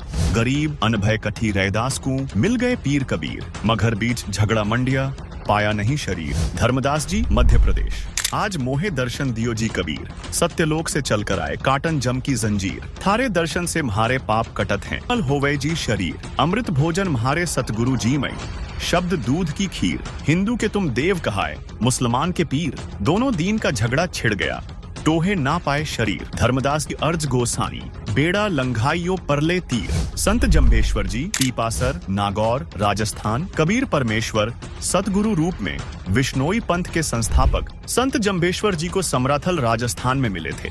उन्होंने कहा है, जहाँ जहाँ पवन आसन पाणी आसन चंद आसन सूर आसन गुरु आसन समराथले। गुरु नानक देव जी तलवंडी वर्तमान ननकाना साहिब पश्चिमी पाकिस्तान। सिख धर्म की पवित्र पुस्तक भाई बाले वाली जन्मसाखी के पृष्ठ 198 पर एक काजी रूकनदीन सूरा के प्रश्न का उत्तर देते हुए श्री नानक देव जी ने कहा है, खालक आदम सिरजिया आलम बड़ा कबीर, कायम दायम कुदरती सिर पीरां दे पीर, सैयदे करे खुदाई नू आलम बड़ा कबीर। दादू दयाल जी कबीर परमात्मा। दादू जी को सन 1551 में आमेर राजस्थान में मिले, जिन मोकू निज नाम दिया सोई सतगुरु हमार। दादू दूसरा कोई नहीं, कबीर सृजनहार। मलूक दास जी इलाहाबाद उत्तर प्रदेश। जपोरे मन परमेश्वर नाम कबीर, एक समय गुरु बंसी बजाई कालंदरी के तीर। सुरनर मुनि थक गए, रूक गया दरिया नीर। काशी तज गुरु मगहर आए, दोनों दीन के पीर। कोई गाड़े कोई अग्नि जरावे, ढूंढा न पाया शरीर। चार दाग से सतगुरु न्यारा, अजरो अमर शरीर। दास मलूक सलूक कहत हैं, खोजो खसम कबीर। संत गरीब दास जी गांव छुड़ानी, जिला झज्जर, हरियाणा। कबीर परमेश्वर संत गरीब दास जी को सन 1727 में मिले। उन्होंने कहा है, अनंत कोटि ब्रह्मांड का एक रति नहीं भार। सतगुरु पुरुष कबीर हैं कुल के सृजनहार। गरीब परमेश्वर एक कबीर है, दूजा नहीं आधार। दास गरीब सकल सृष्टि का, यों ही सृजनहार। गरीब मात पिता जाके नहीं, नहीं जन्म प्रमाण। यौह पूर्ण ब्रह्म कबीर है, करता हंस अमान। गरीब जिसको कहते कबीर जुलाहा, सब गति पूर्ण अगम अगाहा। संत घीसा दास जी गांव खेखड़ा, जिला मेरठ, वर्तमान जिला बागपत, उत्तर प्रदेश। संत घीसा दास जी को कबीर परमात्मा सन 1813 में मिले तथा आज से 28 वर्ष पूर्व संत रामपाल जी महाराज गांव धनाना धाम, सोनीपत, हरियाणा को परमेश्वर कबीर साहेब जी संवत 2054 फाल्गुन मास शुक्ल पक्ष एकम मार्च 1997 को दिन के 10 बजे मिले थे। दर्शकों, अब आप सोच रहे होंगे कि कबीर जी तो काशी में सन 1398 से सन 1518 तक रहे, तो वे इस पहले या बाद में कैसे आए होंगे? तो दर्शकों, आपको बता दें, जिस परमात्मा के विषय में आपने अभी धर्म ग्रंथों व परमात्मा प्राप्त संतों की अमरवाणी में प्रमाण देखे, वही पूर्ण परमात्मा कबीर जी हैं, जिनके विषय में ऋग्वेद मंडल 9 सूक्त 82 मंत्र 2 में लिखा है कि वह कबीर परमात्मा अपने निज लोक से तत्व ज्ञान का उपदेश करने की इच्छा से बिजली की गति से चलकर आता है और दृढ़ भक्तों को मिलता है। तथा कबीर परमात्मा ने स्वयं कहा है, चारों युग में मेरे संत पुकारे, कूक कहा हम हेल रे। हीरे माणिक मोती बरसें, यह जग चुकता ढेल रे। गरीब खुरासान काबुल किला, बगदाद बनारस एक, बलख और बिलायत लग, हम ही धारें भेष। अर्थात जैसे काशी बनारस शहर में कुछ समय रहे, ऐसे ही बगदाद में रहे। बगदाद से मंसूर निकाला, बनारस से रामानंद का उद्धार किया, बल्ख शहर से सुल्तान इब्राहिम इब्न अधम को निकाला, बिलायत यानी इंग्लैंड तक हम परमेश्वर कबीर जी ही वेश बदलकर लीला करते हैं। इससे सिद्ध होता है कि 600 वर्ष पूर्व काशी में जुलाहे की भूमिका करने वाले कबीर जी वास्तव में परमात्मा हैं। दोस्तों, अभी तक आपने तो केवल यह जाना कि कबीर जी परमात्मा हैं, जिन्होंने सर्व सृष्टि की रचना की। अब हम उस रहस्य से भी पर्दा उठाने जा रहे हैं जिसे संत रामपाल जी महाराज ने अपने सत्संगों में उजागर किया है, और वह रहस्य है कि कबीर परमात्मा ही पापों का नाश करने वाला है तथा संकटों से हमारी रक्षा करने वाला है। यकीन नहीं होता ना? तो चलिए अब हम अपने पवित्र वेदों में ही देखते हैं कि परमात्मा पाप नाश कर सकता है या नहीं। देखिए यजुर्वेद अध्याय 8 मंत्र 13। दर्शकों, यजुर्वेद अध्याय 8 मंत्र 13 में 6 बार लिखा है कि परमात्मा साधक के घोर पाप का भी नाश कर सकता है। स्वयं पढ़िए यजुर्वेद अध्याय 8 मंत्र 13, जिसमें लिखा है कि वेदों को बोलने वाला ब्रह्म कह रहा है कि हे पूर्ण ब्रह्म, आप सत भक्ति करने वाले भद्र पुरुष संत ऋषि द्वारा किए हुए पाप के क्षमा अर्थात विनाश करने वाले हो। साधारण व्यक्ति के किए हुए पाप के विनाश करने वाले हो। सत भक्ति चाहे पिता करे, उस पिता के किए हुए पाप के विनाश करने वाले हो। शास्त्र अनुकूल साधना चाहे कोई स्वयं करे, उसके अपने किए हुए पाप के विनाश करने वाले हो। और तो और आप पाप के पाप अर्थात घोर पाप के विनाश अर्थात क्षमा करने वाले हो। जो सतभक्ति करने वाला पाप चाहे शिक्षित अर्थात पंडित या अशिक्षित करे, उसके तथा सर्व सतभक्ति स्तुति करने वालों के पाप के विनाश करने वाले हो। जिससे स्पष्ट होता है कि संत रामपाल जी महाराज जी की यह बात सत्य है कि परमात्मा घोर पाप का भी नाश कर देता है। चलिए अब देखते हैं यजुर्वेद अध्याय 5 मंत्र 32 को और जानते हैं कि वह परमात्मा कौन है जो पापों का नाश कर अपने भक्त का जीवन सुखी कर देता है। देखिए दर्शकों, यजुर्वेद अध्याय 5 मंत्र 32 में लिखा है कि जो पूर्ण शांतिदायक है वह पाप का शत्रु अर्थात पाप विनाशक कबीर है। 2 स्थानों पर वास करता हुआ दुखदायी काल लोक में रहने वालों के कर्म बंधन का शत्रु अर्थात बंदी छोड़ रक्षा के लिए तुरंत आने वाला है, पवित्र करने वाला वायु के तुल्य है। सभा में अर्थात ओंकार ब्रह्म के 21 ब्रह्मांडों यानी ब्रह्म, ब्रह्मा, विष्णु, शिव तथा देवी देवताओं आदि की सभा है में जैसे चूहों की सभा में बिलाव की तरह शक्तिशाली राजाधिराज अर्थात कुल मालिक है। सर्व ऊर्जा स्रोत परमेश्वर वायु अर्थात प्रत्येक जीव का प्राणाधार है। आकाश के गुण शब्द रूप में अविनाशी है। जगत को त्यागने वाला अंतर्यामी जाना माना अर्थात सर्वविदित है। हवन में आहुति दिए घी का जैसे प्रारूप बदल जाता है अर्थात अधिक लाभदायक हो जाता है, ऐसे भक्ति से भक्त के गुण बदलने वाला स्वयं प्रकाशित सतलोक में रहने वाला है। भावार्थ है कि जो पूर्ण शांतिदायक है वह पाप नाशक परमेश्वर कबीरदेव यानी कबीर साहिब है। वह कर्मों के बंधन में बंधे हुओं के बंधन काटने वाला अर्थात बंदी छोड़ है, जो स्वयं प्रकाशित सतलोक में रहता है। यजुर्वेद के उपरोक्त मंत्र से सिद्ध होता है कि वास्तव में कबीर परमात्मा घोर पाप का भी नाश कर देता, जिससे हम सुखी होकर भक्ति कर सकते हैं। और इससे यह भी स्पष्ट होता है कि संत रामपाल जी महाराज द्वारा बताया जा रहा ज्ञान सत्य है। साथ ही ऋग्वेद मंडल 9 सूक्त 86 मंत्र 26 में लिखा है कि यज्ञ यानी धार्मिक अनुष्ठान अर्थात पूजा करने वाले भक्तों के लिए परमेश्वर सब रास्तों को सुगम करता हुआ उनके कष्टों को समाप्त करता है और साधक के पाप नाश करके शुद्ध करता है। अपने तेजोमय रूप को सरल यानी हल्के प्रकाश युक्त करके कबीरदेव यानी कबीर परमात्मा विद्युत यानी आकाशीय बिजली के समान तीव्र गति से चलकर आता है। बिजली की तरह क्रीड़ा करता हुआ श्रेष्ठ पुरुषों यानी नेक आत्मा भक्तों को मिलता है। उन्हीं नेक आत्माओं में से एक संत गरीबदास जी ने अपने सामने धर्मराज व कबीर परमात्मा के मध्य हुई वार्ता में बताया है। सुनिए। यहाँ क्या बता रहे हैं कि परमात्मा जब ऊपर लेकर गए गरीबदास जी को, तो परमेश्वर के शरीर से वहां जब उसने देखा ऐसी चमक थी और धर्मराज अपनी सिंहासन पर विराजमान था, न्यायाधीश परमात्मा वहां प्रवेश किया, एकदम वो कुर्सी छोड़ कर खड़ा हो गया, सिंहासन छोड़ कर, और ऐसे जैसे एक उच्च अधिकारी के सामने बहुत निम्न सत्र का अधिकारी करबद्ध होकर के सावधान हो जाता है और वो डांट लगाता है। उच्च अधिकारी छोटे अधिकारी को अपना आदेश देता है अपनी लैंग्वेज में और वो सब स्वीकार्य करता है, जो एक शिष्टाचार होता है। तो क्या कहते हैं, धर्मराज दरबार में देई कबीर तलाक, मेरे भूले चूके हंस को तू पकड़िए मत कजाक।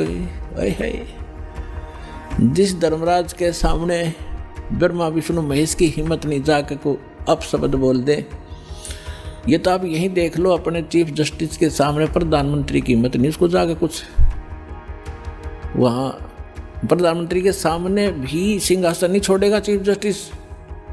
हाँ, राष्ट्रपति जब जाएगा उसने पद छोड़ना पड़ेगा राष्ट्रपति के लिए। हमारे राष्ट्रपति इतने सर्वमान्य होते। इसी प्रकार जब धर्मराज ने देखा कि राष्ट्रपति आगे यानी पूरी विश्व के मालिक एकदम कुर्सी छोड़कर खड़े हो गए, परमात्मा क्या कहने लगे, धर्मराज दरबार में देई कबीर तलाक, मेरे भूले चूके हंस को तू पकड़िए मत कजाक। कि मेरा हंस और गलती से नाम भी त्याग दिया हो, गलती से ना जान रहा हो, जानबूझ कर बकवाद करे, उसका तो माफी है नहीं। और किसी कारण से भी आपको ने नाम ले रखा है और आपका ना जान रहा है, फिर छोड़ छाड़ गए कुछ दिन, तो जब आपकी मृत्यु होगी तो परमात्मा कहते हैं आपको वहाँ ले जाया जाएगा धर्मराज के पास। तो क्या कहते हैं, आपने जो 2-4 साल भक्ति कर ली, 2-4 वर्ष संत दास के यथार्थ नाम की, तो इन सभी मंत्रों का जो जाप आप कर रहे हो शरीर के अंदर, ब्रह्मा जी, विष्णु जी, शिव जी, गणेश जी, दुर्गा जी का, इनकी बहुत सी भक्ति संग्रहित हो जाती है, क्योंकि ये बहुत गजब का मंत्र है।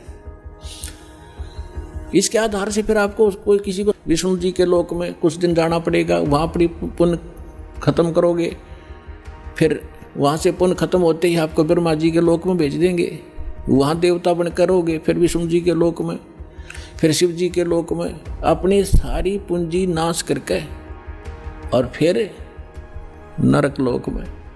अब परमात्मा कहते हैं, तो वहाँ जब धर्मदास जी को परमात्मा धर्मराज के दरबार में धमका रहे थे कि मेरे भूले चूके हंस को भी तो पकड़िए मत कजाक, खबरदार मेरे हंस को तूने, जिसने न्यू कह दिया कि मैं कबीर साहब का उपदेश ले रखा था, तो आपको पता ही होगा वो कौन सा नाम जाप कर रहा है, उसकी भक्ति से पता लग जाएगा, तो उसको पकड़ना नहीं। फिर क्या कहता धर्मराज, क्या कहते हैं, बोले पुरुष कबीर से धर्मराय कर जोड़े, तुमरे हंस को पकड़ूं नहीं मन 2 लाख करोड़े। ने बोला जी आपके हंस न मैं नहीं पकड़ सकता, मैंने दोहाई है, लाख करोड़ दवाई। फिर क्या बताता, अपनी व्यवस्था, अपनी मजबूरी बता रहा है कि यहाँ का विधान है, जैसा कर्म जिसने किया है वो भोगना पड़ेगा। अब मेरे वो कागजों में होगा, तो यहाँ तो परमात्मा इस लिखत का हिसाब चलता है, जैसने जैसा कर्म किया वो भोगना पड़ेगा। आपकी शरण माने से पहले उस प्राणी ने जो आपसे बिछुड़ गया, उसके पाप भी होंगे पुण्य भी होंगे, तो मुझे तो दोनों का ही दंड देना पड़ेगा। तो परमात्मा क्या कहते हैं, धर्मधारी जारी नरा और भांग तमाकू खाई। यानी पहले कितनी गलती कर रखी है इसने, मद आहारी शराब पीने वाले, यानी और भी बहुत सी गलतियां जो कर दी हों, तमाकू भांग खाते हों, और पर्दा राग पर घर तकें, दूसरे की पत्नी में पूरी नीयत रखते हैं, दूसरे के घर को तकते हैं, यानी चोरी दाव लगाते हैं, उनको पकड़ूं के नहीं। आपकी शरण माने से पहले जिन्होंने जो गलतियां ये कर रखी हैं दाता, उनको पकड़ूं के नहीं। मदहारी जारी नरा जो भांग तमाकू खाही, पर दारा पर घर तकें जिनको लो अकनाही। धर्मराय विनती करे सुनियो पुरुष कबीर, हे भगवान कबीर सुनियो, जिनको तो पकड़ने पड़ेंगे और जड़नी पड़े जंजीर। अब परमात्मा क्या कहते हैं, कर्मों से तीरथ हैं अब हैं जो शरण कबीर, जिनको निश्चय मारे हूं और काटो बल तकसीर। यानी परमात्मा क्या कहते हैं, पहले किए सो बकस हूँ आगे करे ना कोई, गरीबदास कबीर कहे धर्मराय सो नाम रटे मम सोई।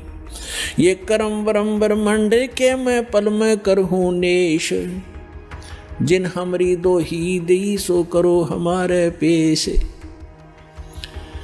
अपने आत्माओं अध्यात्म ज्ञान का तभी छींट भी नहीं थी अपने पास।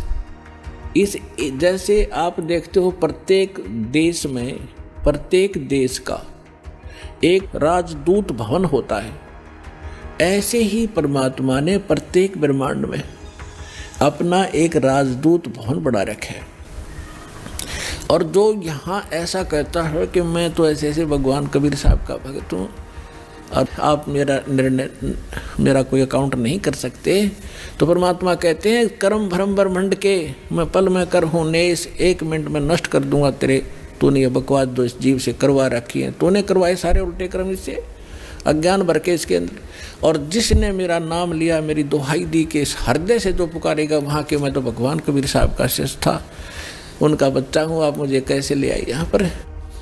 तो उनको मेरे पास मेरे राजदूत भवन में करो हमारे पेश, तो उसका अकाउंट भी नहीं लेना, खबरदार, परमात्मा ने यहाँ तक बोल दिया। दर्शकों, अभी आपने धर्मराज और कबीर परमात्मा के मध्य हुई वार्ता को सुना, जिसमें संत गरीबदास जी ने स्पष्ट किया है कि गरीब पहले किए वो बख्श हूं, आगे करे ना कोई। कबीर कहे धर्मराय से नाम रटई मम सोई, गरीब कर्म भ्रम ब्रह्मंड के पल में करहूं नेश, जिन हमरी दो ही दई सो करो हमारे पेश। यानी कबीर परमात्मा धर्मराज से कहते हैं कि जो पाप कर्म मेरी शरण में आने से पहले किए थे उनको क्षमा कर दूंगा, आगे वह भक्त पाप कर्म नहीं करेगा। अर्थात जो हमारी सच्ची भक्ति पूर्ण संत से लेकर करेगा उसके सर्व पाप नाश कर दूंगा।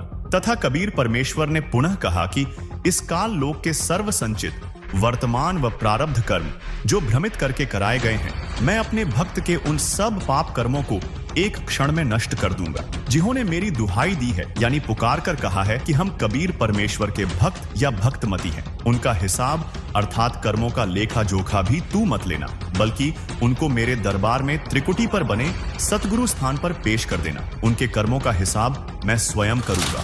दोस्तों, बात साफ है, पूर्ण परमात्मा कबीर जी ही वो सच्चे रक्षक हैं जो हर मुसीबत में हमारी ढाल बनते हैं, मगर उनकी लीलाएं इतनी गुप्त हैं कि आम इंसान को भनक भी नहीं लगती। वेदों में लिखा है कि परमात्मा का सच्चा ज्ञान या तो वो खुद देते हैं या उनके भेजे हुए संत। आदरणीय संत दादू जी ने अपनी वाणी में यही कहा, करे करावे साइया, मन में लहर उठा, दादू सिरधर जीव के, आप बगल हो जा। यानी परमात्मा हर पल हमारे साथ है, बस हमें उसे पहचानने की जरूरत है। और आज भी कबीर परमात्मा सतगुरु संत रामपाल जी महाराज के रूप में सत भक्ति देकर अपने भक्तों की रक्षा कर रहे हैं। क्योंकि कबीर साहिब जी ने कबीर सागर में ये पहले ही निर्धारित कर दिया था कि कलयुग के 5505 वर्ष बीत जाने के बाद मैं स्वयं आऊंगा और यथार्थ ज्ञान अर्थात आदि सनातनी पूजा को जन जन तक पहुंचाऊंगा। दर्शकों, जैसा कबीर जी ने कहा था कि कलयुग 5505 वर्ष बीत जाने के बाद मैं स्वयं आऊंगा तथा यथार्थ भक्ति मार्ग जन जन तक पहुंचाऊंगा। दर्शकों, कबीर जी की पूर्ण झलक संत रामपाल जी महाराज में देखने को मिल रही है। मम संत मुझे जान मेरा ही स्वरूपम, ये मत सोचना कि मैं ही आऊंगा, ये दास उसी का स्वरूप भेज रखा है, यानी अपना कुत्ता भेज रखा है, इसको कबीर परमात्मा ही जानो। इसमें श्रद्धालुओं को तनिक भी शंका नहीं करनी चाहिए कि संत रामपाल जी महाराज के रूप में स्वयं कबीर परमात्मा ही लीला कर रहे हैं। जिस प्रकार आज से 600 वर्ष पहले कबीर जी के ज्ञान को उस समय के तथाकथित विद्वानों ने स्वीकार नहीं किया था, उन्होंने कबीर जी का विरोध किया था, ठीक वैसी ही स्थिति आज संत रामपाल जी महाराज के साथ देखने को मिल रही है। कबीर जी जिस तरह निर्भीक और बेपरवाह अपने आध्यात्मिक ज्ञान को जन जन तक पहुंचा रहे थे, ठीक वैसे ही संत रामपाल जी महाराज कबीर परमात्मा के स्वरूप अपने द्वारा 600 वर्ष पहले शुरू किए जन कल्याण के मिशन को निरंतर आगे बढ़ा रहे हैं। दर्शकों, जो अद्भुत और प्रमाणित ज्ञान संत रामपाल जी महाराज ने उजागर किया है, वो केवल कबीर परमेश्वर ही कर सकते हैं। ये आपकी श्रद्धा और विवेक पर निर्भर करता है कि आप संत रामपाल जी महाराज को कबीर जी द्वारा भेजे गए परम संत के तौर पर देखते हैं या कबीर जी के रूप में। लेकिन ये बात स्पष्ट है कि दोनों ही सूरत में मानव का कल्याण हो रहा है। दोस्तों, आज के इस खास एपिसोड में हमने रक्षाबंधन के पर्व को गहराई से समझा और उन सवालों की तह तक गए जो हमारे मन में छिपे थे। हमने जाना कि राखी का धागा भले ही भाई बहन के प्यार का प्रतीक हो, लेकिन सच्ची रक्षा का आधार शास्त्रों में बताई गई सत भक्ति है। हमारे पवित्र वेद और गीता जी साफ कहते हैं कि न राखी, न व्रत, न ही देवी देवताओं की पूजा हमें पूर्ण रक्षा दे सकती है। असली रक्षक तो वही पूर्ण परमात्मा कबीर जी हैं, जिन्होंने सर्व सृष्टि की रचना की और जो हर संकट में हमारी ढाल बनते हैं। दोस्तों, आज पूर्ण संत के रूप में पूर्ण परमात्मा कबीर जी धरती पर विद्यमान हैं, तो रक्षाबंधन की रस्मों में उलझने का क्या फायदा, जब ना रक्षा पक्की ना लाभ स्थायी। तो इस रक्षाबंधन क्यों ना हम जगत गुरु तत्वदर्शी संत रामपाल जी महाराज से नाम दीक्षा लेकर असली रक्षा की चाबी हासिल करें, यानी सतभक्ति हासिल करें, जिससे आपके जीवन की भी रक्षा होगी और मोक्ष भी मिलेगा। अगर आप इस सतभक्ति के रास्ते को और समझना चाहते हैं तो तुरंत संत रामपाल जी महाराज के सत्संग संत रामपाल जी महाराज YouTube चैनल पर सुने। दोस्तों, राखी का धागा एक दिन का बंधन देता है, लेकिन सतभक्ति जन्म जन्मांतर की रक्षा करती है। तो देर न करें, आज ही सच्चे रक्षक की शरण में आएं और अपने जीवन को सुखमय बनाएं। अंत में आप सभी इस रक्षा बंधन पर सतभक्ति अपनाएं, सच्ची रक्षा पाएं। अब आपको कुछ भक्तों के अनुभव दिखाते हैं, परमात्मा कबीर परमेश्वर की शरण माने के बाद उनको कैसे सुख मिले। पहले वो कितने कष्ट से जीवन जी रहे थे और परमात्मा ने आज उनको हाथों पर रख लिया। समर्थ का शरणा गहो रंग होरी हो और कभू ना हो काज राम रंग होरी हो। सत साहिब दर्शकों, सुख और शांति की खोज में लोग विभिन्न भक्ति मार्ग अपनाते हैं और उस समर्थ भगवान को पुकारते हैं जो इन्हें सुख, शांति और मोक्ष प्रदान कर सके। इसी खोज में लगे थे हरिद्वार के रहने वाले सतपाल जी। इन्होंने स्वरूपानंद जी महाराज से नाम उपदेश लिया, परंतु नाम उपदेश लेने के बाद लाभ मिलने की जगह इनका सर्वनाश हो गया। आज सतपाल जी का कहना है कि यदि मुझे संत रामपाल जी महाराज की शरण नहीं मिलती तो मेरा जीवन पूरी तरह समाप्त हो गया होता। आज ये कह रहे हैं कि संत रामपाल जी महाराज ही इस पूरे विश्व में एकमात्र तत्वदर्शी और पूर्ण संत हैं। आइए जानते हैं कि आखिर सतपाल जी ऐसा क्यों कह रहे हैं। सुनते हैं सतपाल जी की कहानी उन्हीं की जुबानी। नमस्कार सर। नमस्कार। सर क्या नाम है आपका? सत्यपाल सिंह। सर कहाँ के रहने वाले हैं आप? गांव बादझोड़ी, जिला हरिद्वार, उत्तराखंड से।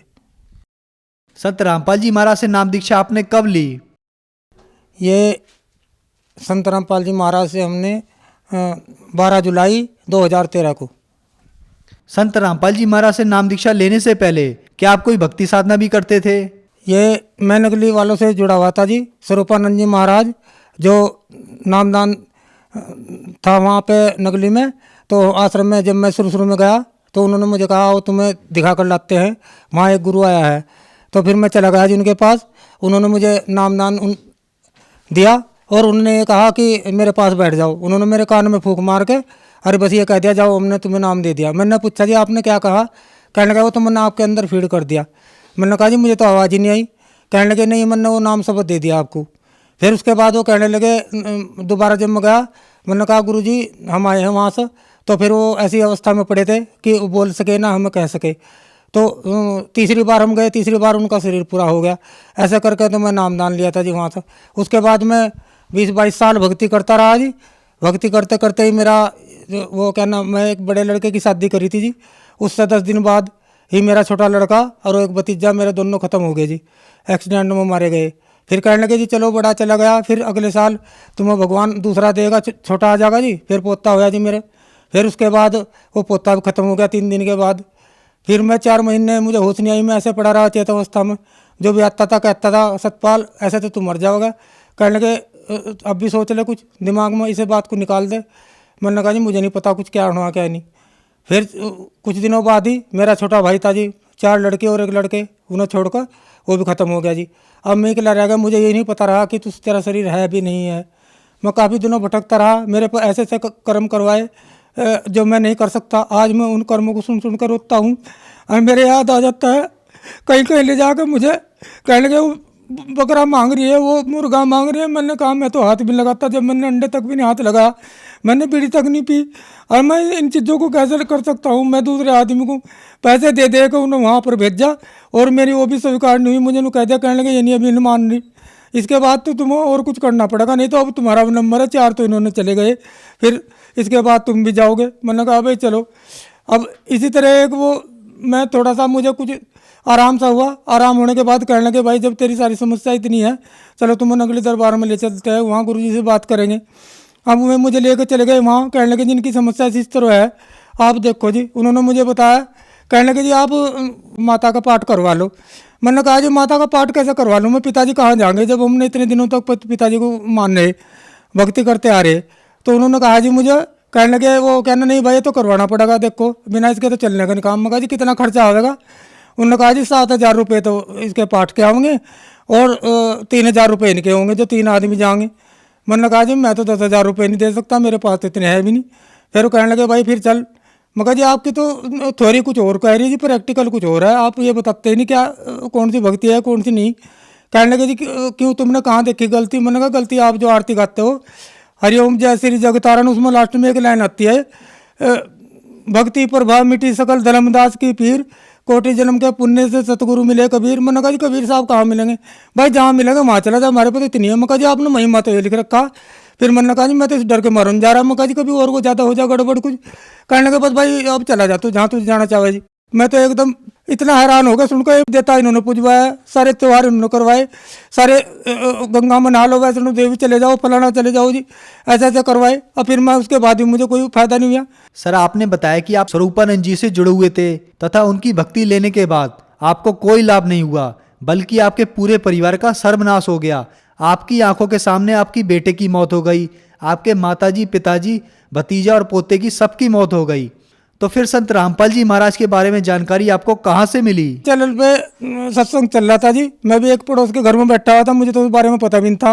वो अचानक इसने लगाया होगा। कहने लगे जी जिनके यहाँ वो सत्संग चल रहा था वो मथुरा वाले जो तुलसीदास जी हैं उनसे जुड़े हुए थे। तो कहने लगे हमारे गुरु जी तो यहाँ है नहीं। फिर वो क्या नाम देख लें, कोई गुरु जी है सफ़ेद कपड़ों में है। मैंने कहा भी चलो देखेंगे। मैं बैठ गया जी, उनको मैंने पूरा सत्संग सुना और मेरी समझ में आ गया। अगले दिन मैं फिर जाकर बैठ गया। फिर मुझे पता चला जी, उसको कहने के जी ये ज्ञान सबसे बढ़िया बता रहे हैं जी, ये शास्त्रों को वेद को खोल के सब गीता पुराण सबको का वो बताते हैं। इसका जो ज्ञान है वो शास्त्रों के अनुसार है, इससे ही मुझे कुछ मिल सकता है, नहीं तो वैसे जो मैं नकली से जुड़ा हुआ था वहाँ मुझे कुछ नहीं मिला। उसके बाद तो फिर मैं कहने लगा जी, मैं एक बार नकली में जाकर उनसे ये पूछूँगा जी, मैं कहा जी आपने जो प्रश्न लिख रखे इसका उत्तर क्या है? 8 पतन 9 बेड़िया एक को बीच मल्ला जो 2 भेदी इस घर का, तो इसका अर्थ लगा। तो उन्होंने कहा, कहने लगे तुझे उत्तर का भी पता होगा। मैंने कहा जी आप मुझे ये बता दो, बच्चा स्कूल में जाता है तो टीचर से तो जरूर पूछता है प्रश्न, अगर उसको उत्तर का पता हो तो फिर पूछने क्यों आवे? उसने कहा बाहर बैठ जा तू, वहाँ मैं 1 घंटे के बाद बताऊंगा जी। फिर वो बाहर बैठ गए जी। मैं जैसे आश्रम में से बाहर निकला तो वो सारे और भगत भी और गुरु जी जो उनसे वहाँ पे नगली दरबार में है तो बीड़ी पी रहे थे वो। मैंने कहा जी ये तो आप बहुत गलत कर रहे, आप एक विकार भी नहीं त्याग सकते, ऐसे ही आपके चिल्ले होगे और ऐसे ही आप होगे। तो फिर वो कहने लगे जी भाई जा तू अपना काम कर ले। मैंने कहा जी ठीक है कोई बात नहीं जी। फिर मैं वहाँ से घर आ गया जी। सुबह को जाते हैं उन्होंने कहने लगे फिर उसका उत्तर तो हमें बता दे। फिर मैंने कहा उत्तर मैं ऐसे नहीं बताता। कहने लगे फिर मेरा फ़ोन नंबर ले ले, उस पर बता दिए, किसी के सामने ना कहिए जी। मैंने कहा फिर घर आकर मैंने उन्हें उत्तर तो बताया था वहीं जी। फिर मैं घर आ गया जी। फिर मैं ये ठान ली थी मन में, मैं तो अब नगली दरबार नहीं जाऊँगा, मैं तो संत रामपाल जी महाराज की शरण में जाऊँगा, चाहे मुझे किसी तरह भी मिले। फिर मैं भटकता रहा जी। फिर ये रुड़की के ही विजयपाल जी हैं, मैं इनसे संपर्क किया जी। इन्होंने बताया, कहने लगे हाँ मैं जुड़ा हूँ वहाँ से और तुम हमारे साथ चलना। 12 जुलाई को ये मुझे अपने साथ लेकर गए। एकदम पहले जाते मैंने नामदान लिया जी। नामदान लेने के बाद फिर मैं बैठ गया। मैंने 3 दिन का सत्संग सुना जी। सत्संग सुनने के बाद मुझे इतना ज्ञान हुआ जी, इतना ज्ञान हुआ, मैंने आज तक वो 22 साल में ज्ञान नहीं सुना जी जितना मैंने वो 3 दिन में ज्ञान सुना। फिर मैं घर आ गया। सर आपने बताया कि फिर आप संत रामपाल जी महाराज से नाम दीक्षा लेकर आए, तो नाम दीक्षा लेने के बाद क्या आपको कोई लाभ भी प्राप्त हुए? क्योंकि पहले आप जब नकली गुरु से जुड़े हुए थे तो आपका पूरा सर्वनाश हो चुका था। उसके बाद सर मुझे लाभ तो देखो लाभ ही लाभ मिले मुझे तो बाद में। उसके मैं ऐसा हुआ खेत में जाकर मैं एक गड्ढे में गिर गया 8-9 फुट के गहरे में, तो मेरा कहीं मतलब चोट तक नहीं आई इसमें। वो मैं गाड़ी पर उठकर लड़का मुझे उठाने गया, फिर मैं गाड़ी पर बैठ कर आ गया जी। वो कहने लगे भाई चलो तुम्हारा एक्सरे करवाते हैं, तो उसमें हड्डी टूटी नहीं आई जी।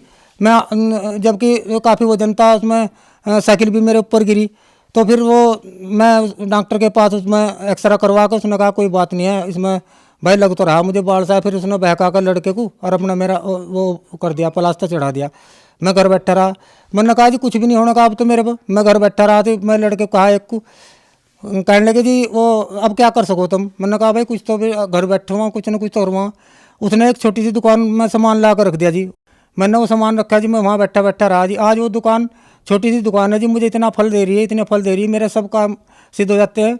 और जब मेरा ये सब परिवार नष्ट हो गया था जी, मैं रोते रोते खेतों में भी घर में भी रोता रहता था जी। तो ये लोग कहते थे अब क्या करोगे तुम? मेरी आंखें भी खराब होने लगी जी। फिर मैंने कहा भाई मैं तो आंखें टेस्ट करवाऊंगा। उन्होंने क्या कहने लगे मुझे नगली वाले, कहने लगे अब तो तू संत रामपाल महाराज की शरण में चलेगा, अब क्या जरूरत है तुझे दवाई की? देखो जी अब मेरी उम्र 60-61 साल होगी जी। मैं संत रामपाल जी महाराज की शरण में ही कह रहा है सच्चे मन से। अब मैंने कोई दवाई भी इस्तेमाल नहीं करी, मेरी आंखें अब तक सही है, चाहे मेरे पर जहाँ तक का पढ़वा लो। मैंने 1 पैसे की भी दवाई नहीं ली। और सब कहते थे इस बात को, कहने लगे भाई अब तो तू तेरी तो शक्ल भी बहुत बदल गई, पहले तो तू बहुत वो था, अब तो अच्छा शरीर में भी ठीक हो रहा। ये सब मालिक की कृपा है संत रामपाल जी महाराज की। और इसके सिवा मैं ज़्यादा न कहते बस इतना ही कहना चाहूँ जी। देखो आप छोड़ इसे सब कुछ धंधे को छोड़कर एक की शरण में चले जाओ, एक से आपको सब कुछ मिलेगा। नहीं तो आप दर दर ऐसे भटकोगे जैसे मैं भटका। मेरे जैसे दुखी तो पता नहीं कितने होंगे जी, कितने फिरेंगे जी। अब उन्हें भी थोड़ा सा सोच लेना चाहिए। कहने लगे भाई देखो ये जो साधना कर रहे हो इनकी साधना से इन्हें कितने सुख मिले हैं। अब भगतमती भी 4 महीने के बाद कहने लगी जी हमारी, मैं भी संत रामपाल जी महाराज की शरण में जाऊँगी। तो 4 महीने बाद हमारी जो भगतमती है उसने भी नाम ले लिया जी संत रामपाल जी से। अब आज वो भी अपनी ठीक भक्ति कर रही है जी, और वो भी सुखी है और हम भी सुखी हैं। हमें तो पूरे परिवार में मन चैन है जी, किसी चीज़ की चिंता नहीं है। मालिक ने ऐसी अपनी शरण में ले जा करके सब कुछ सुख दे दिए हैं जी। संत रामपाल जी महाराज से नाम दीक्षा लेने के बाद आपको सुख मिला, आपकी पत्नी ने भी नाम दीक्षा ली और उन्हें भी आज सुख मिला। तो जो समाज आज आपको देख रहा है, आप उन्हें क्या संदेश देना चाहोगे? समाज को तो मैं हाथ जोड़कर प्रार्थना करता हूँ जो ये कहते हैं कि आप एक गुरु को छोड़कर दूसरा गुरु बना लिया, दत्तात्रेय ने 24 गुरु बनाए थे। जब उसको भी शांति मिली तो 25वां जो कबीर साहब को गुरु बनाया तो तब जाकर उसे शांति मिली। अब मैं भी इसलिए कहता हूँ कि देखो गुरु तो गुरु इतना लग, हम डॉक्टर के पास जाते हैं और हमारी दवाई हमारा इलाज सही ना करे और दवाई सही ना देवे तो डॉक्टर तो वही जो एक बार दवाई देगा तो उनको कहता कहना कि दोबारा आने की जरूरत नहीं है। तो फिर अब ये बार बार आप अपने मन में अपने आप ही सोच लो कि आपको किससे फ़ायदा हो सकता है, किससे नहीं हो सकता फ़ायदा। जब आप ये नहीं जानते, ये तो आपके पूरे जन्म की बैटरी चार्ज है जो आप सुख ले रहे हो, नहीं तो इसके बाद आपकी ऐसे ही डिस्चार्ज हो जाएगी जैसे मेरी होगी और फिर सारी सुविधा खत्म होगी बिल्कुल उसके बाद। तो मैं बार बार हाथ जोड़कर आपसे यही प्रार्थना करना चाहता हूँ कि संत रामपाल जी महाराज की शरण में आ जाओ और अपने जो विकार है ये अंदर जो उनसे इन सब से छुटकारा पा लो और मोक्ष प्राप्त करो। संत रामपाल जी महाराज की शरण में आने के लिए क्या करना होगा?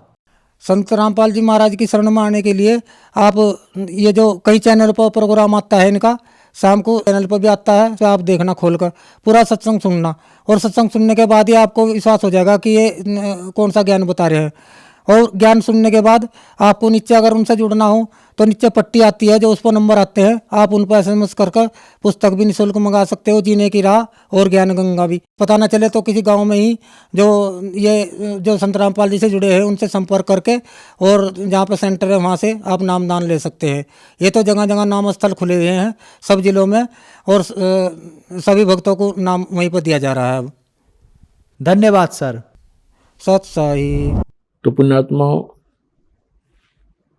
आपका कर्तव्य बनता है, कहते हैं आप तेरे जगतार ही। आपका तो कल्याण निश्चित है यदि मर्यादा में रहोगे और भक्ति करते रहोगे, आपका और आपके परिवार का तो कल्याण निश्चित है।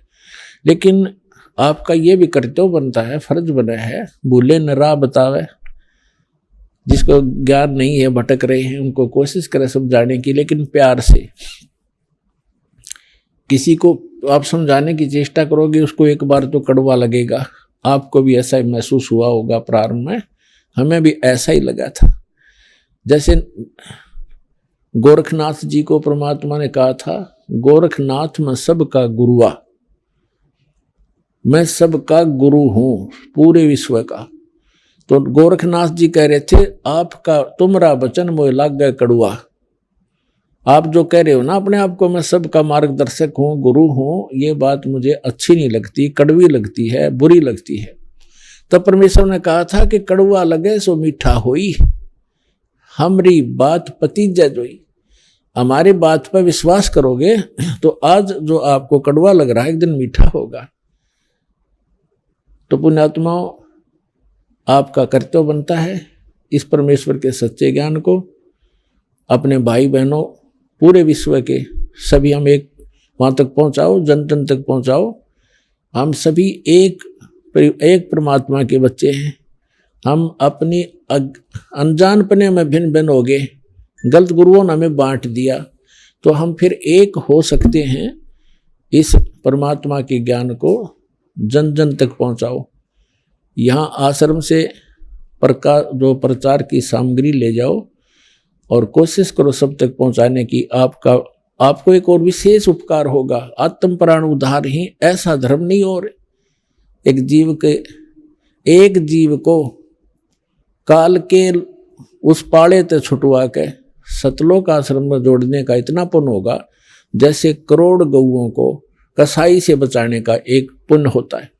तो आपको इतना पुण्य होगा, आप भी प्रचार करो और प्यार से करो, किसी का संघर्ष नहीं करे। कोई आपको बुरा भी बोला, आपका भाई बहन समझ के कि इसको पता नहीं है, तो उसके साथ विरोध नहीं करे, आगे चल पड़े। जिसको सुहा उसको ज्ञान समझावे और यहाँ से पुस्तकें लेकर वो बांटो और सबका कल्याण कराओ। बोलो सतगुरुदेव की जय।